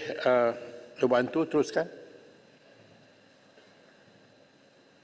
Tiada penambahan masa. Tan Sri, 1 minit. Ya, teruskan. Saya akan beritahu masa saya. Baik, terima kasih Tan Sri. Tanpa kemudahan asas seperti CCTV dan internet ini pastinya akan menyukarkan pegawai immigration yang bertugas di kompleks ini menjalankan tugas mereka dengan baik dari segi kawalan keselamatan maupun dalam menyelesaikan urusan kerja harian mereka. Justru itu saya berharap agar Kementerian Dalam Negeri dapat melihat kepada perkara ini ke arah memperkasakan kawasan pensepadanan negara. Selain itu, Tan Sri yang Speaker, demi memperkasakan kawalan keselamatan di kawasan sepadan Sarawak, Kalimantan, saya juga ingin mencadangkan pembinaan sebuah jajaran jalan raya yang baru di sepanjang sepadan Sarawak, Kalimantan, iaitu bermula daripada Teluk Melanau di selatan hingga ke Lawas di utara. Untuk makluman, Republik Indonesia telah pun memulakan pembinaan jajaran jalan di sepadan negara Indonesia-Malaysia melalui pembinaan Jalan Nasional Badau Empanang yang terletak di kawasan Kapuas Hulu, Kalimantan Barat dengan melibatkan kos sebanyak RM191 bilion bersamaan dengan 54 juta. Sekiranya ia dapat direalisasikan, jajaran jalan raya di sepadan Sarawak, Kalimantan ini bukan saja akan memudahkan pergerakan penduduk dan barangan di kawasan pedalaman Sarawak, malah ianya dapat memperkasakan lagi kerja-kerja kawalan keselamatan di sekitar sempadan Malaysia-Indonesia. Oleh itu, saya memohon pembinaan jajaran jalan sepadan Sarawak, Kalimantan ini dapat diberikan pertimbangan sewajarnya supaya kita tidak terus ketinggalan berbanding Republik Indonesia yang kini dilihat amat serius dan komited dalam membangun negara ibu kota Nusantara mereka. Tan Sri yang Dipertua, saya juga ingin menggunakan peluang ini mengucapkan tahniah kepada Datuk Manca Atta, seorang anak jati Sarawak yang telah dilantik sebagai Suruhjaya Polis berkuatkuasa pada 13 November 2023. Realitinya mungkin pahit untuk didengar, namun jujur saya katakan amat jarang bagi kita untuk mendengar pelantikan penjawat awam dari kalangan Bumiputra Sabah dan Sarawak untuk menjawat jawatan yang tinggi dalam perkhidmatan awam di sekitar kerajaan di peringkat kerajaan persekutuan. Setakat tahun 2022, peratusan pegawai tertinggi kerajaan di kalangan Bumiputra Sabah dan Sarawak hanya pada sekitar 11%. Setakat tahun lalu 90% daripada 1.2 penjawat awam adalah terdiri daripada Bumiputra. Daripada jumlah tersebut, hanya 5% masing-masing adalah dari kalangan Bumiputra Sabah dan Sarawak.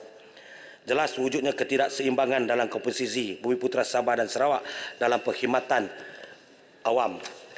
Saya berharap agar peratusan penjawat awam Bumiputra Sabah Sarawak ini dapat ditingkatkan kepada 10 dan 20% di masa yang akan datang agar lebih inklusif demi menjamin pencapaian perkhidmatan yang baik kepada rakyat. Maka saya juga ingin mendapat perkembangan terkini daripada pihak Jabatan Perkhidmatan Awam dan Suruhanjaya Perkhidmatan Awam mengenai komposisi kaum dalam perkhidmatan awam bagi tahun 2023. Berapa ramaikah pegawai Bumiputra Sabah Sarawak yang menjawat jawatan tertinggi dalam perkhidmatan awam persekutuan, terutama bagi pangkat Jusasi ke atas? Antara alasan yang sering didengar adalah lantikan ke jawatan tertinggi dalam perkhidmatan awam adalah berdasarkan merit.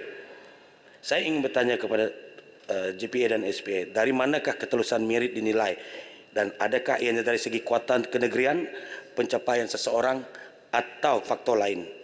Saya percaya ramai anak-anak Sabah dan Sarawak yang berkelayakan untuk memegang jawatan tertinggi dalam perkhidmatan awam ini masih lagi tidak diberi peluang untuk menggalas tugas di peringkat tertinggi.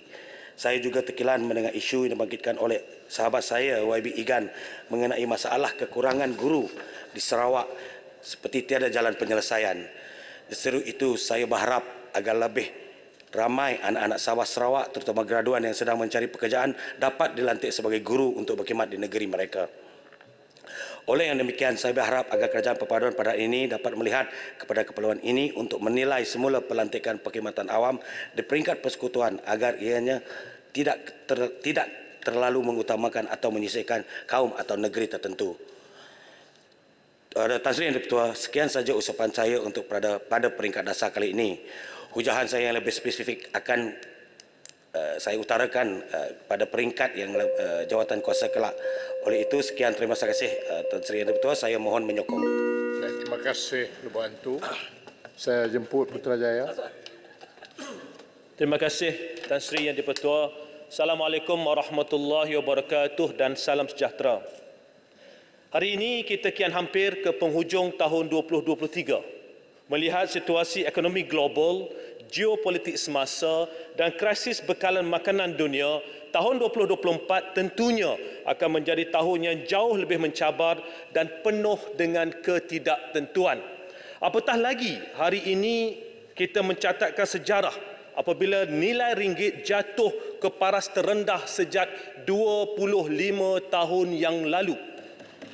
Saya baca tajuk Bloomberg hari ini yang melaporkan ringgit falls to 25 years low, the worst performer in Asia after yen this year. Ini bukan soal lagi kerajaan, ini bukan soal pembangkang, tetapi soal cabaran untuk negara kita. Cabaran global dan ketidaktentuan persekitaran dunia tentunya memberi kesan kepada pertumbuhan ekonomi negara.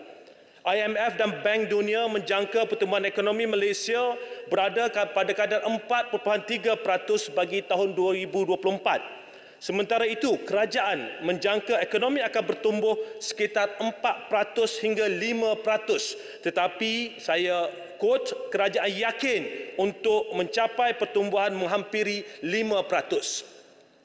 Di dalam kajian separuh penggal atau KSP RMK ke-12 yang dibentangkan pada 11 September 2023, sasaran kadar pertumbuhan tahunan terkompaun atau CAGR bagi nilai KDNK Malaysia untuk tempoh RMK ke-12 2021-2025 adalah di antara 5 hingga ke 6%. Pertumbuhan ekonomi bagi tahun 2021, 2022, 2023 masing-masing adalah 3.1%, 8.7% dan 4%. Katakan kita mengambil pendekatan konservatif dengan jangkaan pertumbuhan ekonomi bagi 2024 adalah 4%, maka kita memerlukan pertumbuhan lebih 5% bagi tahun 2025 untuk memastikan sasaran pertumbuhan ekonomi sekurang-kurangnya 5% bagi RMK ke-12 menjadi kenyataan. Walaupun fokus pembentangan belanjawan pada hari Jumaat lalu adalah kepada langkah-langkah yang akan dilaksanakan pada tahun 2024, kesan pelaksanaan langkah tersebut tentunya tidak akan berakhir pada tahun 2024. Sebaliknya, kita tahu bahawa kesan pengganda sama ada baik atau buruk daripada langkah belanjawan 2024 akan berterusan untuk tahun-tahun berikutnya. Oleh yang demikian adalah amat penting untuk langkah belanjawan 2024 memberi gambaran jelas tentang hala tuju dasar yang ingin dibawa oleh kerajaan. Sebarang kecelaruan dasar akan menimbulkan ketidaktentuan dalam kalangan rakyat, pemain industri, penganalisis pasaran serta peserta pasar modal. Sebagai contoh, dasar gaji progresif. Perkara ini banyak diulas oleh Yang Berhormat Menteri Ekonomi. Namun sampai ke hari ini, kita tidak jelas tentang apakah model yang akan digunakan. Awalnya ramai yang menjangka kerajaan akan menggunakan pendekatan yang mirip model gaji progresif di negara jiran Singapura. Di negara tersebut, model gaji progresif dilaksanakan secara mandatory, iaitu diwajibkan untuk subsektor yang telah ditetapkan.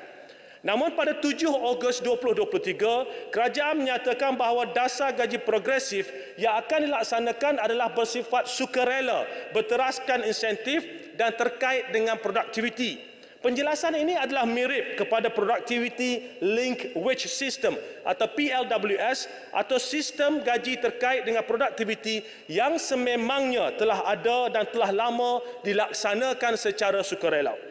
Pada 24 Ogos 2023 pula, Menteri Ekonomi menyatakan, saya petik, Perdana Menteri telah pun memberi anggaran awal tentang jumlah dana kerajaan, tetapi itu akan kita umumkan dalam belanjawan 2024 pada bulan Oktober ini. Pelaksanaan gaji progresif ini dijangka pada bulan April atau Mei. Jadi anggaran perbelanjaan itu harus dilakukan melalui belanjawan. Ini yang disebut oleh Menteri Ekonomi pada 24 Ogos 2023. Kemudian pada 26 September, Menteri Ekonomi menyatakan bahawa majikan akan menerima insentif tunai daripada kerajaan setelah mengemukakan dokumen berkaitan sebagai bukti. Beliau berkata, saya petik, insentif berbentuk tunai ini penting bagi menggalakkan majikan untuk menyertai dasar ini. Berdasarkan penjelasan ini, gambaran yang diberikan adalah majikan yang melaksanakan dasar gaji progresif akan diberikan subsidi oleh kerajaan. Jadi apabila belanjawan 2024 dibentangkan, tidak kedengaran sepatah pun disebut tentang dasar gaji progresif. Apatah lagi tentang model dan tarikh pelaksanaannya. Langsung tidak disebut. Kecelaruan dasar ini menghantar isyarat yang tidak baik kepada kumpulan pekerja dan komuniti perniagaan. Apakah sebenarnya yang hendak dilakukan oleh kerajaan berkaitan dasar gaji progresif ini? Adakah benar ianya akan melibatkan subsidi? Jika benar, berapakah jumlahnya? Apakah pemberian subsidi untuk tujuan dasar gaji progresif ini akan memberikan satu komitmen baru kepada perbelanjaan mengurus kerajaan? Sekiranya model gaji progresif ini masih belum diperincikan, tidak perlulah kerajaan terburu-buru dan terlalu awal umumkan bahawa komitmen kewangan berkaitan gaji progresif akan dimasukkan dalam belanjawan 2024. Ya, Oleh itu, Putrajaya. Ya. Tanah. Saya nak bertanya pada Putrajaya lah, sebab kita banyak kali melihat dan juga membaca statement kenyataan yang dikeluarkan oleh Menteri Ekonomi Saudara Rafizi Ramli berkenaan dengan gaji progresif ni, dan dia begitu confident sekali, yakin, saya pun tak tahu macam mana dia boleh dapat keyakinan begitu untuk gaji progresif ini dimasukkan dalam bajet, tapi tiba-tiba tidak ada. Jadi bagaimana kita nak berhadapan dengan rakyat untuk berjawab benda ni? Terlalu banyak pertanyaan di luar. Sebab saya kata tadi, kita mungkin nampak perkara ini simple, ringkas ya. Tetapi kesannya kepada pasaran di luar sana, penganalisa pasaran, pelabur-pelabur melihat bahawa kerajaan umumkan sesuatu yang masih belum jelas, yang masih belum tahu di mana. Sebab itu saya ingin nasihatkan agar kerajaan berbincanglah dahulu dengan lebih terperinci berkaitan dengan cadangan dasar gaji progresif ini sebelum membuat sebarang kenyataan lanjut mengenainya. Buat kerja elok-elok dahulu, bila dah ada kerangka jelas, barulah sembang kat luar sana. Kami di sebelah pembangkang bersedia untuk menyokong apa jua pendekatan yang baik untuk rakyat Malaysia. Selain daripada kecelaruan berkaitan dasar gaji progresif, kejap saya habiskan dengan ini. Selain daripada kecelaruan berkaitan dasar gaji progresif, tidak ada kerangka dan mekanisme yang jelas tentang beberapa langkah yang diumumkan dalam belanjawan 2024. Perkara ini telah disentuh oleh ramai ahli-ahli yang berhormat. Antaranya, pertama, mekanisme berkaitan pengapungan harga ayam dan telur. Adakah ianya pengapungan terkawal atau ianya memang pengapungan sepenuhnya? Kedua, mekanisme berkaitan penyasaran subsidi diesel, apakah mekanismenya? Ketiga, mekanisme pelaksanaan cukai keuntungan modal bagi pelepasan saham tidak tersenarai oleh syarikat tempatan.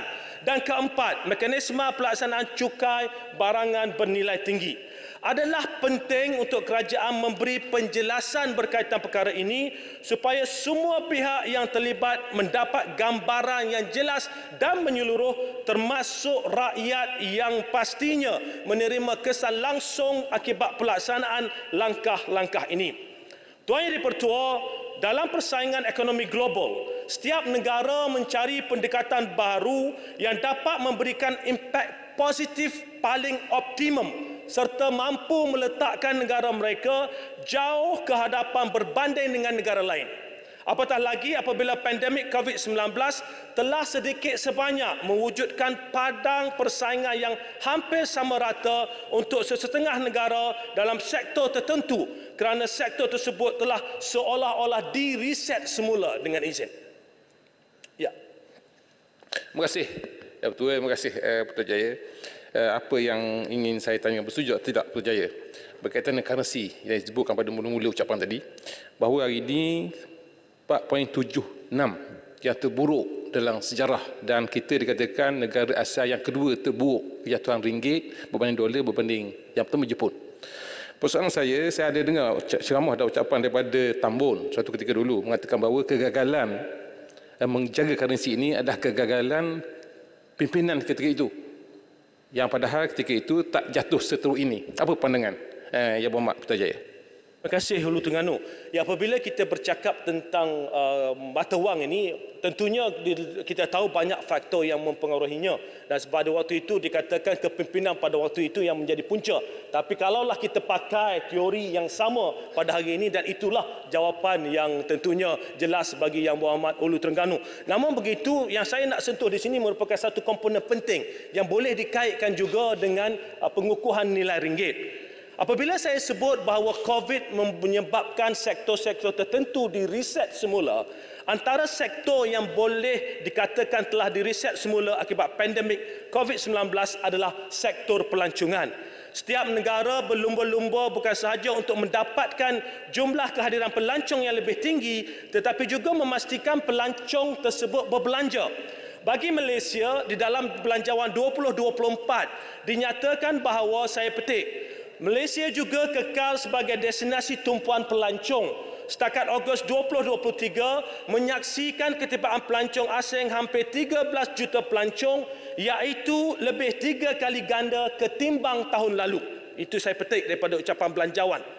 Bunyinya, kedengaran seolah-olah menggambarkan ketibaan pelancong hampir 13 juta orang itu adalah satu pencapaian yang hebat kerana melibatkan peningkatan 3 kali ganda daripada tahun sebelumnya. Suka saya ingatkan di sini bahawa sempadan negara mula dibuka semula pada bulan April 2022. Jadi perbandingan yang dibuat tersebut tidak memberi gambaran sebenar. Kalau hendak melihat jumlah gandaan yang jauh lebih tinggi, bolehlah dibandingkan dengan tahun 2021. Di dalam ucapan Belanjawan 2024 juga dinyatakan bahawa sasaran ketibaan bagi tahun melawat Malaysia 2026 adalah seramai 26.1 juta pelancong asing. Melihat sasaran ketibaan pelancong bagi tahun 2026 ini, saya terkejut. Kerana apa? Kita perlu lihat data kehadiran pelancong ke negara kita sejak 10 tahun yang lalu. Data jelas menunjukkan bahawa kehadiran pelancong ke Malaysia telah mencercah hampir 26 juta orang bermula tahun 2013 lagi. Bahkan pada tahun 2014, kehadiran pelancong adalah seramai lebih 27 juta orang. Pada tahun 2016 pula, ketibaan pelancong adalah hampir 26 juta orang. Saya lihat sasaran ketibaan 26.1 juta orang pelancong bagi tahun melawat Malaysia 2026 adalah sama dengan jumlah ketibaan pada tahun 2019, iaitu sebelum datangnya pandemik COVID-19. Melihat sasaran tersebut, maknanya nothing new, business as usual. Jika inilah pendekatannya, sukar untuk sektor pelancongan menjadi enjin pertumbuhan ekonomi negara. Sayang sekali, sektor yang amat berpotensi ini berpusing pada paksi yang sama tanpa sebarang perubahan setelah diriset semula akibat pandemik COVID-19. Low hanging fruits yang turut boleh menyumbang kepada pengukuhan nilai ringgit ini tidak dioptimumkan potensinya. Sedangkan kita, seperti mana saya sebut tadi, nilai ringgit telah mencecah kadar terendah sejak 25 tahun yang lalu. Kita perlu buat sesuatu dengan segera, terutamanya low hanging fruits yang dapat meningkatkan permintaan terhadap ringgit. Oleh itu, saya mencadangkan agar kerajaan mewujudkan satu task force melibatkan kementerian dan agensi berkaitan bagi memastikan sektor pelancongan dapat dilonjakkan segera sebagai enjin penting pertumbuhan ekonomi negara. Sebagaimana yang dinyatakan oleh Ketua Pembangkang, fokus perlu diberikan kepada pelancongan bernilai tinggi selain daripada usaha untuk memastikan pelancong asing berbelanja sewaktu di negara ini. Kerajaan boleh mempertimbangkan insentif khas untuk segmen tertentu pelancongan seperti pelancongan kesihatan, pelancongan alam semula jadi serta meetings, incentive, conferences and exhibition atau MICE. Tuan Yang di-Pertua, berkaitan dengan sektor pelancongan juga, saya ingin menyentuh tentang pelan liberalisasi visa, khususnya visa on arrival bagi menggalakkan kehadiran pelancong. Dalam kita mengejar jumlah ketibaan pelancong yang lebih tinggi adalah amat penting untuk kita pastikan pintu sempadan negara terus dikawal dengan ketat. Banyak negara yang mempunyai sistem visa yang ketat tetapi masih mampu menarik ketibaan pelancong yang tinggi. Kita tidak mahu ada pihak yang mengambil peluang kelonggaran sistem visa ini untuk masuk ke Malaysia bagi tujuan selain pelancongan, kerana tindakan ini akan mempunyai kesan jangka panjang yang besar kepada negara. Tuan Yang Ketua, kalau saya boleh minta sedikit masa lagi. Menguruskan negara dalam menghadapi COVID-19 telah memberi ruang kepada Kerajaan Perikatan Nasional pada waktu itu untuk melihat penambahbaikan yang boleh dilaksanakan terhadap sistem penyampaian kerajaan, khususnya berkaitan kebajikan dan kesejahteraan rakyat. Dalam konteks perlindungan sosial rakyat, kita dapati maklumat dan data berkaitan bantuan yang diterima oleh rakyat disimpan di kementerian dan agensi pusat serta kerajaan negeri. Tidak ada satu sistem yang mengintegrasikan maklumat dan data yang ada. Ini menyebabkan bantuan kerajaan tidak dapat disalurkan kepada rakyat yang memerlukan dengan cekap dan berkesan. Untuk mewujudkan bekalan data berpusat bagi menyelaras maklumat dan data berkaitan bantuan kerajaan kepada rakyat yang memerlukan, usaha ini telah usaha untuk mewujudkan pengkalan data berpusat bagi menyelaras maklumat dan data berkaitan bantuan kerajaan kepada rakyat yang memerlukan telah dibincangkan dalam mesyuarat Majlis Tindakan Ekonomi Negara pada 22 Februari 2021 yang dipengerusikan oleh Yang Berhormat Paguh. Perkara berkaitan pewujudan pengkalan data perlindungan sosial rakyat ini dimasukkan dalam rancangan Malaysia ke-12 yang telah dibentangkan di Dewan Rakyat pada 27 September 2021. Membangun pengkalan data ini bukanlah sesuatu yang mudah. Terdapat lebih 150 jenis bantuan yang disalurkan kepada rakyat melalui pelbagai kementerian dan agensi. Itu belum termasuk bantuan yang disalurkan oleh kerajaan negeri dan badan-badan lain seperti pusat zakat. Ketika usaha dimulakan untuk mengintegrasikan data, ada bantuan yang disalurkan oleh kerajaan dan agensi pada waktu itu masih direkodkan secara manual. Oleh itu, saya ingin merakamkan ucapan tahniah dan terima kasih kepada sahabat-sahabat penjawat awam di kementerian dan agensi yang ketika itu terlibat dalam usaha mengumpulkan maklumat dan data yang berkaitan. Tahniah dan terima kasih juga kepada Jabatan Perangkaan Malaysia yang telah terlibat secara langsung membina pengkalan data tersebut. Akhirnya pada 23 Mac 2022, pengkalan data perlindungan sosial fasa 1 Bantuan Sosial Persekutuan telah dilancarkan oleh Perdana Menteri ketika itu Yang Berhormat Bera. Pengkalan data perlindungan sosial terus ditambah baik dan kini dikenali sebagai pengkalan data utama atau padu. Itulah sejarah pembinaan pengkalan data tersebut dan saya rekodkan sejarahnya di Dewan Yang Mulia ini. Tuan Yang Dipertua, sedikit lagi habis selesai topik ya, Tan Sri. Tuan Yang Dipertua, mewujudkan pengkalan data sahaja belum mencukupi dalam membentuk satu sistem perlindungan sosial yang menyeluruh, cekap dan berkesan. Sebab itu, di dalam tawaran Perikatan Nasional untuk PRU ke-15, kita nyatakan bahawa sekiranya Perikatan Nasional dapat membentuk kerajaan, Perikatan Nasional akan, saya petik, menubuhkan My Prihatin, sebuah pusat sehenti baharu dan pengkalan data tunggal untuk semua penyampaian bantuan kepada rakyat yang memerlukan. Oleh itu, langkah seterusnya yang perlu diambil oleh kerajaan adalah untuk mewujudkan sebuah agensi tunggal yang akan berfungsi sebagai pusat sehenti bagi menyelaraskan bantuan yang kepada rakyat yang memerlukan. Saya telah acap kali menyentuh tentang keperluan untuk menubuhkan agensi ini. Pewujudan agensi tunggal ini sebenarnya tidak memerlukan perjawatan baharu. Sebaliknya, pendekatan ini hanya memerlukan penjajaran anggota perkhidmatan awam yang terlibat dalam pelbagai program bantuan rakyat seperti Jabatan Kebajikan Masyarakat. Selepas penjajaran dibuat, kerajaan boleh melihat sekiranya terdapat keperluan untuk menambah case officers dengan izin bagi meneliti kes-kes tertentu perlindungan sosial yang memerlukan perhatian khusus.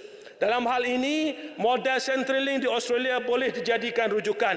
Berdasarkan model ini, kementerian dan agensi boleh merangka program dan inisiatif bantuan rakyat tetapi agensi tunggal akan membuat penilaian untuk melihat siapakah yang layak menerima bantuan dan berapakah bantuan yang layak diterima mereka.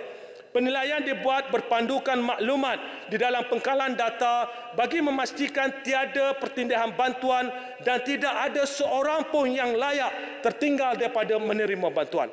Oleh itu, saya mencadangkan agar kerajaan menyegerakan penubuhan agensi tunggal ini. Barang diingat, kecadangan pelaksanaan subsidi bersasar yang dibuat tanpa pewujudan satu jaringan keselamatan sosial yang ampuh akan menyebabkan ramai rakyat yang memerlukan tidak akan termasuk dalam kumpulan sasar, khususnya mereka yang ketika ini ditakrifkan sebagai kumpulan M40. Terima kasih Tan Sri Yang di-Pertua. Okay, sama. Saya jemput Kudat.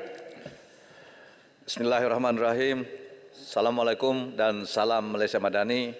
Terima kasih Tan Sri Yang di-Pertua kerana memberikan saya peluang untuk turut sama dalam perbahasan Belanjawan 2024. Ini adalah kali kedua saya mengambil bahagian dalam perbahasan dasar Belanjawan sejak dipilih sebagai ahli Dewan Rakyat. Terlebih dahulu saya mengucapkan syabas dan tahniah kepada Yang Amat Berhormat Perdana Menteri selaku Menteri Keuangan atas pembentangan Belanjawan 2024 dan juga kepada Kerajaan Madani di mana Belanjawan ini merupakan belanjawan terbesar pernah dibentangkan di Dewan Yang Mulia ini. Sebagai ahli parlimen yang celik ekonomi, saya faham keadaan ekonomi dunia dan keadaan ekonomi negara. Tapi dalam awal pentadbiran saya sebagai wakil rakyat Parlimen Kudat, saya hanya akan fokus kepada masalah kawasan Kudat dalam perbahasan saya. Tan Sri Yang di-Pertua, apa yang menarik perhatian saya adalah usaha kerajaan dalam menurunkan unjuran defisit fiskal negara pada kadar 4,3% daripada 5% pada tahun 2023. Kerajaan membelanjakan sebagian besar bajet untuk memberikan subsidi kepada rakyat, yaitu dijangkakan sebanyak 81 bilion pada tahun 2024. Dan mulai tahun hadapan, kerajaan akan membuat pendekatan penyasaran semula subsidi secara berfasa. Saya percaya penyasaran semula subsidi ataupun apa saja istilah yang tujuannya sama ada untuk mengurangkan ataupun memansuhkan subsidi ini akan menambahkan lagi kenaikan barangan, harga barangan terutama sekali kepada kami di Sabah. Sebagai wakil rakyat, saya paham niat kerajaan betapa perlunya penyasaran semula subsidi ini untuk mengurangkan ketirisan dan lebihan pendapatan daripada penjimatan subsidi